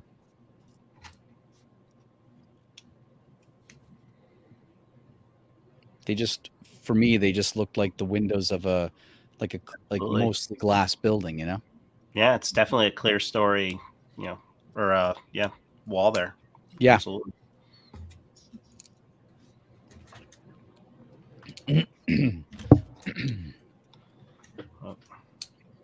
Okay. These ones are kind of difficult to see where they live. So 2, 1, 2 right there. Oh, this is cool.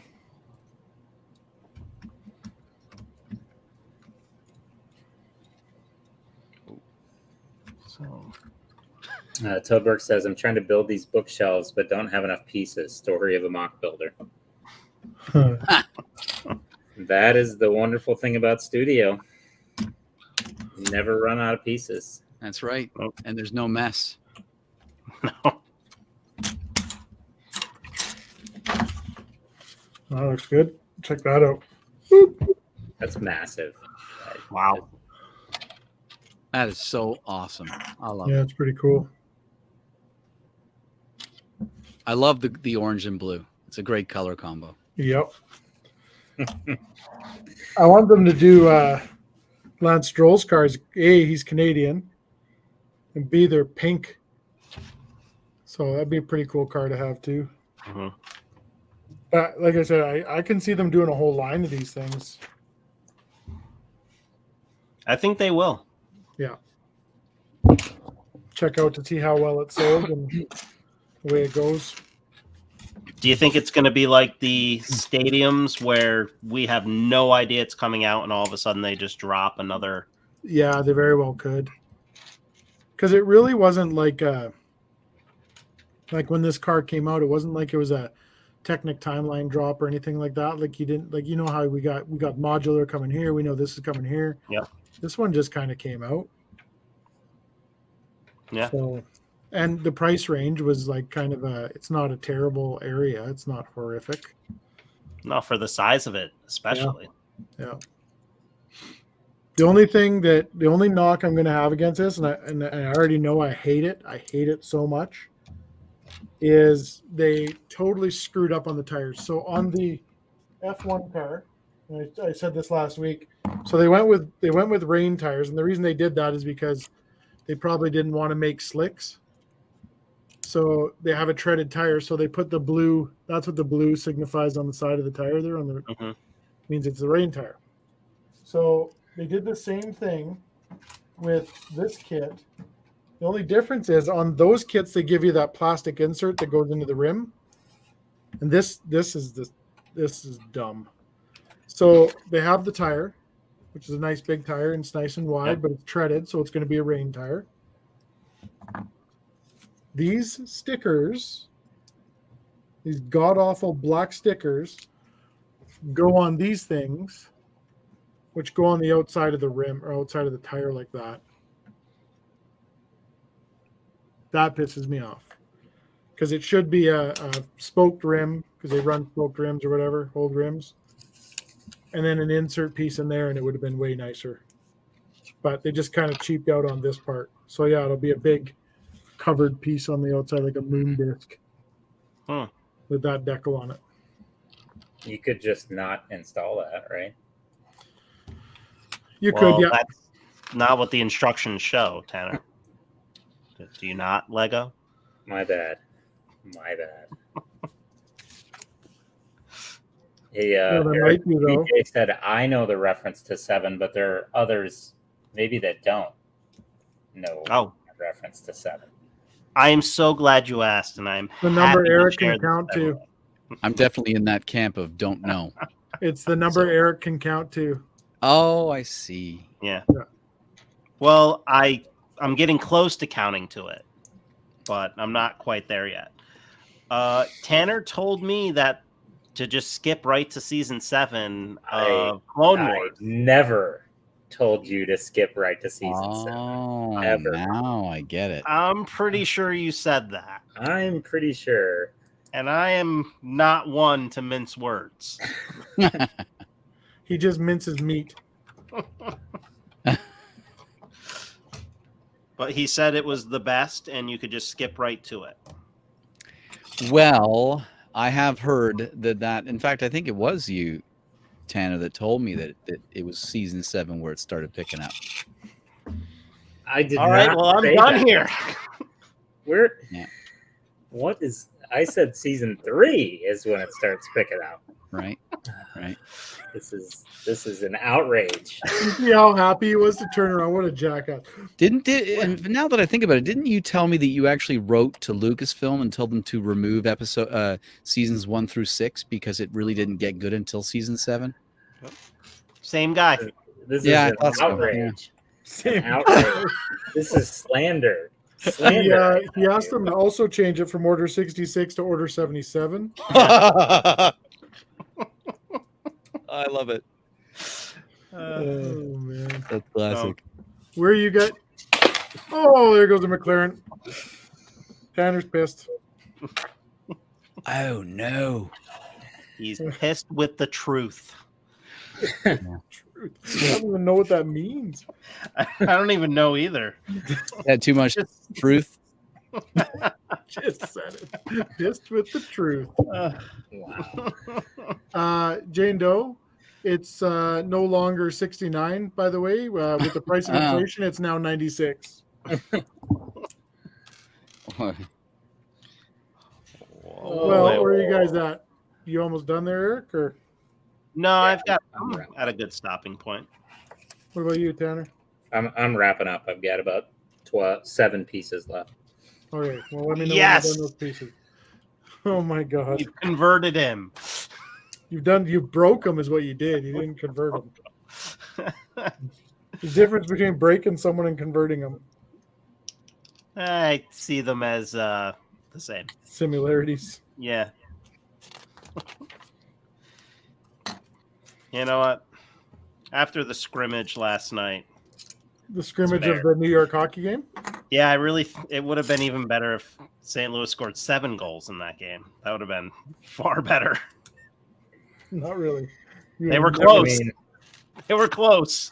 if you would have just left Shesterkin in for a little bit longer, they probably would have got there. They would have got to 14. His name is Just Jerkin. Just Yep. Shesterkin. Yep.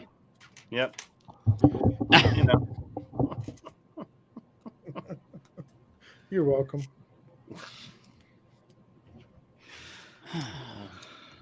You guys. And now some light listening with Pantera.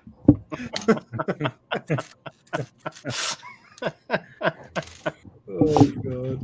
The beautiful sounds of Slipknot.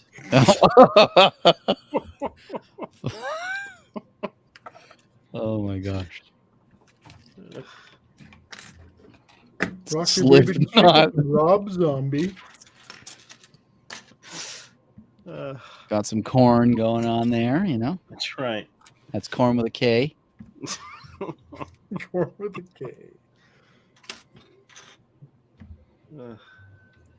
They're actually coming to my area for a concert. Wow. Corn is? Yeah. Huh. To your supermarket. You should Go to pop in Walmart. there. Eric, you should pop in there to that concert. Absolutely. Okay? I don't get it. Popcorn. Hmm? Hmm? Uh, No? I still don't get it.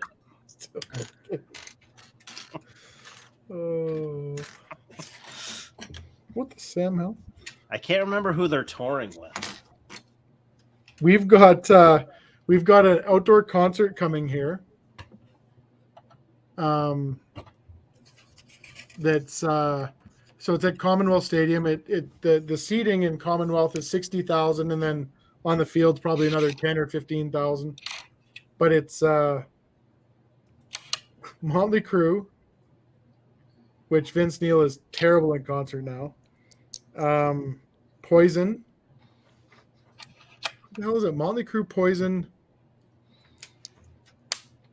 Oh, Def Leppard and Joan Jett.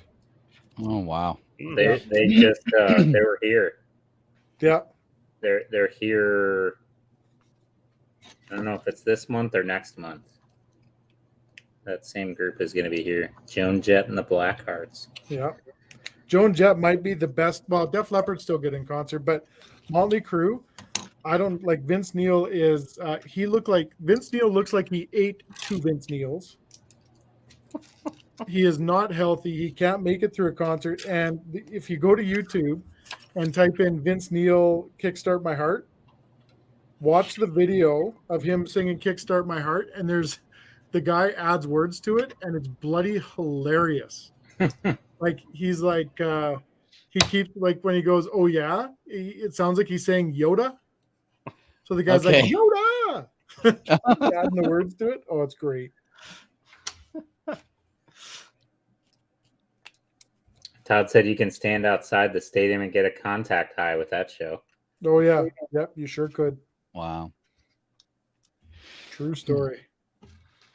All right, yeah, this thing is very impressive to look at. So I just wrapped her up here, but just some of the angles. This one kind of reminds me of building the TIE Fighter pilot helmet, which was my favorite of that first line of them. Mm-hmm. Mine too. All the details of it. And it looks way better to look at than you see in the pictures. Like in the pictures, it looks really compressed and scrunched. There's a delicate piece on it, though. I think we just heard it. But and it's not scrunched anymore. No, it's and the red eyes are great too. Yeah, yeah, I do like the red eyes. Yeah, gotta light so those. I have a question about the red eyes. Am I going to be able to light them up? Probably, but you almost don't need to because they put white bricks behind them, so it really pops out. Matthew just said, how do you feel about the studs on the top? I don't mind it. I know a lot of people didn't like it and wanted it to be smooth, but I don't mind it because it gives it that contoured look. If it was smooth, I'd almost feel like you'd lose that. You would, because they don't have all the right curves and angles to make it all look shapely, right? Exactly. I mean, Vader's helmet is all studs. And detail says, all of them, they're all studs on top. Yeah, they are. Yeah, they are. Yeah, and you're right. I don't think it detracts from the look at all. No. I like it. I like it way more than I thought I was going to. Yeah, when you step back and look at those helmets like from a few feet away, it is seriously impressive. It really is. It really is. Yeah, I mean, you know what? That's what you're saying about drawing people into this. Like Sarah was saying the other day at the base, there was someone that she went by their office or whatever, and he has all the helmets lined up there. And it's someone who doesn't really do Lego or whatever, but they have all those. Yeah. You know what I mean? Yep. Like that's it. That's what it is, right? And they're not super expensive. Under $100, yeah. Right? No, they're not. So it's a great way, again, for a non-Lego fan, but somebody who's a Star Wars fan, to have something kind of cool to build. And display. You could put up in a theater room. You could do whatever, right? Absolutely. Oh, yeah. Yeah. Absolutely. And, and like you said, they're not that expensive, where you go get a movie quality helmet and you're going to spend 150, 180 US on it easy. Easy. Yeah. I like the idea of a movie theater room, and I would even like it to have them all on like individual pedestals, Oh yeah, like in an alcove, but on a pedestal within the alcove. yeah. The recess Put in the some wall. little spotlights on them. Yes. Yeah, that'd be awesome. Yeah, that would be. Yeah. Plexiglass in front of it, so dust free. Right. Nobody likes the dust. No. No Especially one not did. these black sets because they show dust like crazy. Yep. And the smudges and Yeah. all that. Yeah. DCL says, why is it a problem it has studs with this helmet? This one has probably the least after the Scout Trooper. Is it because M&R says it? Yeah, M&R is just hypercritical about everything, and that is one thing I know he pointed out about this set was he didn't like it. Doesn't bother me at all. Not in the least. Because of the studs, really? Yeah. It is what it is. Right. Don't like it. Well, Don't buy it. and you know what? To be honest with you, like there's a prime example of. I know he has a big following, and I will go out on the record and say he's got a lot of knowledge towards the stuff, but really, what has he done? Has he built anything? He got the gunship made. Whatever. He builds stuff out of a box. Yeah. He doesn't impress me. Like there's so many better builders out there and better Lego ambassadors than that. Anybody can build out of a box. Did Rick just about biff it? I did, because Eric, who just built a Lego boxed set, is just hiding it now. He's like, Yeah. oh, fine, I'll just hide this. No, but like Eric has a city behind him that he's, you know what I mean? Like we all Right, build out I of the know. It box. was just his We way all I think of Eric reacting. just feels bad because he's having trouble building that fishing boat out of the box. Yeah. Oh, yeah. He can't even build out of the box. It's just a real struggle, man. But like, you know, he like I said, he has a lot of knowledge and stuff, and I follow him for that sort of stuff. But as a builder, I mean, how can you be critical of somebody? He knows what his following likes. Yeah. I'll just say that about him. Like the guy has a lot of watchers, and the people, the audience, his target audience, I think they enjoy the negativity. They enjoy the and I don't even say negativity, the hypercritical Yes. Yeah. nature of how he reviews sets or talks about them. And Like against the grain type. yeah. And I'm not about like I'll call Lego out when I think they're stupid. I'll say they're dumb, right? But not on absolutely everything they do. It's like you're mm-hmm. That's why when you're building this stuff or you're looking at this stuff or reviewing this stuff to when your first goal is to find the negatives in it. Eric, would you like to talk about what you built over there? No, he doesn't. Not one bit. I haven't picked that one up yet, Eric. Can you hold a little closer to the camera?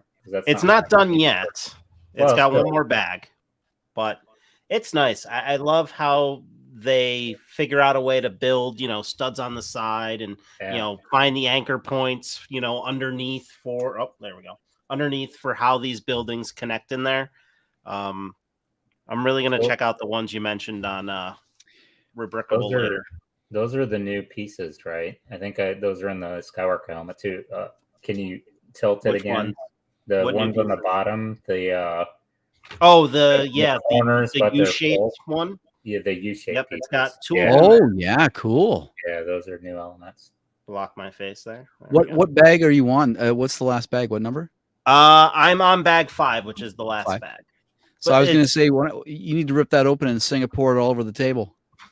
Oh man! Boom! But you got to Singapore it. You got to Singapore it all over the table. Listen, I'm a humble man. I'm a simple man. Is that a new architecture set, or is that like an older one? Is this the new 20? That's the newest. Yeah. Is it? Newest, okay. architecture I may have Skyline. to get that because it is a pretty nice looking set. Yeah. Yeah, I really do enjoy all of them. I don't think I've had a Skyline set that I've been disappointed with. I'm trying to grab them all. I got Sydney finally. I found that one. Yep. Nice. That's a nice one. And it was actually a really reasonable price. I've seen it around here used for around 90 to 100, and I was on Bricklink, and making a parts order and looking at throw-ins, and the guy had a new in-box one for 125, which is pretty good for a Skyline that's been retired. That one came out in 2010, I want to say. So it's been retired for a while. It's one of the first ones that came out. So, which I think is only about double. I think of what it was. Maybe maybe not even double of what it originally was. So. When they were early, they were like $40 each. They were wow. Low, but and Jane Doe's not wrong. She said they look like they'd be simple to part out. They are, except for the one tile that's on it. Right? Yeah, you get a lot. Everything is printed when it comes to these architecture sets. Where the heck is the camera? I got this monitor in the way. No, I don't. There we go. All that's printed, right? Nothing is stickers on this. It's all printed parts. So that's, this here, the little smaller buildings, those are what's going to be, that's what's going to set you back if you wanted to part it out. But again, there's maybe no reason why you have to get a printed piece. Even if you just go with a plain tile, it still represents the building that's there. And absolutely. And I've got them all. So our book, it's one of the few upstairs sets I have, upstairs approved sets, but our bookcases up, like I've got them lined up at the top of our bookcases, just all the skylines in a line, and they look amazing like that. I'm going to put this piece on and then we'll call it. Going for a big moment here, people. Kevin's about to engage the right quarter panel. Upper top plate panel. Upper top plate panel. Silence, please. For his pleasure. All right. He's got the first pin in. The second pin's in. He's in. He's all the way in. Sticks the landing. Wow. That's something. Yeah, that's a beauty. That's really cool. Wow. It's a lot of stickers, though. That might be. I would like to build that set, and that would be the only Technic set I think I'd ever want to build. Yeah, the front wing is pretty cool. That's awesome. Wow, look at those bent. These bent. The way they did the side pieces, it's pretty cool. They have. I don't know if you can see them too good there, but they have like the flares down here. So attention to detail is awesome. It's pretty good for a Technic set. Yeah, it's pretty. So compared to that last Technic F1 that they built, that they did, and it's been a while, right? Yeah. How is this one comparatively? Way better. Yeah. Way better. Yeah. How many stickers? It's the colors too, right? It's the attraction to it. Like we say that about the Lambo and the Bugatti and all that sort of stuff too. It's the colors that grab you. So, like orange. You like orange? One last time. I know I like orange. No, boy. Not only do I like it once, but I like it twice and maybe 3 times as a charm. Oh man, it's a 3-carat night. The worst part is you only got 2 hands, so the third one we know where the third one's going. I mean, I know where it's going, but Eric, would you like to tell the rest? Back into the bag. That might hurt a lot. Yeah, I was going to say. Yeah. That is not where I would put it. Oh, man. Well, let's call it a night here. On that That was note, a great night, guys. That was a lot of fun. Yeah, likewise. And Rick, always great having you. Thanks for having me back, man. I'm happy to be here. Good to see you guys. Nice meeting you, Eric, tonight. Yeah, likewise. It's been a pleasure. Yeah, we were worried that you guys were going to fight. But you know what? Maybe next time. Maybe. That was a risk. That was a risk Tanner and I were willing to take. Right. In the name of science. Yeah, all in the name of science. Yeah. But it was great, and we got some good stuff knocked out tonight. Great conversation, and thanks everybody very much for sticking around and absolutely being a part of our shenanigans. The next little, I haven't talked to the guys yet. They don't even know this, but the next little while, there might be some changes of nights or whatever. We'll have to figure that out. But Sarah's leaving for basic training here right away, so it's going to be a couple Fridays or one Friday or whatever that might be get a little shuffled around. But we'll figure it out. Absolutely. We'll be back, and thank you so much, everybody. And of course, as always, stay safe. Take care, everybody. Take care. Bye. I know.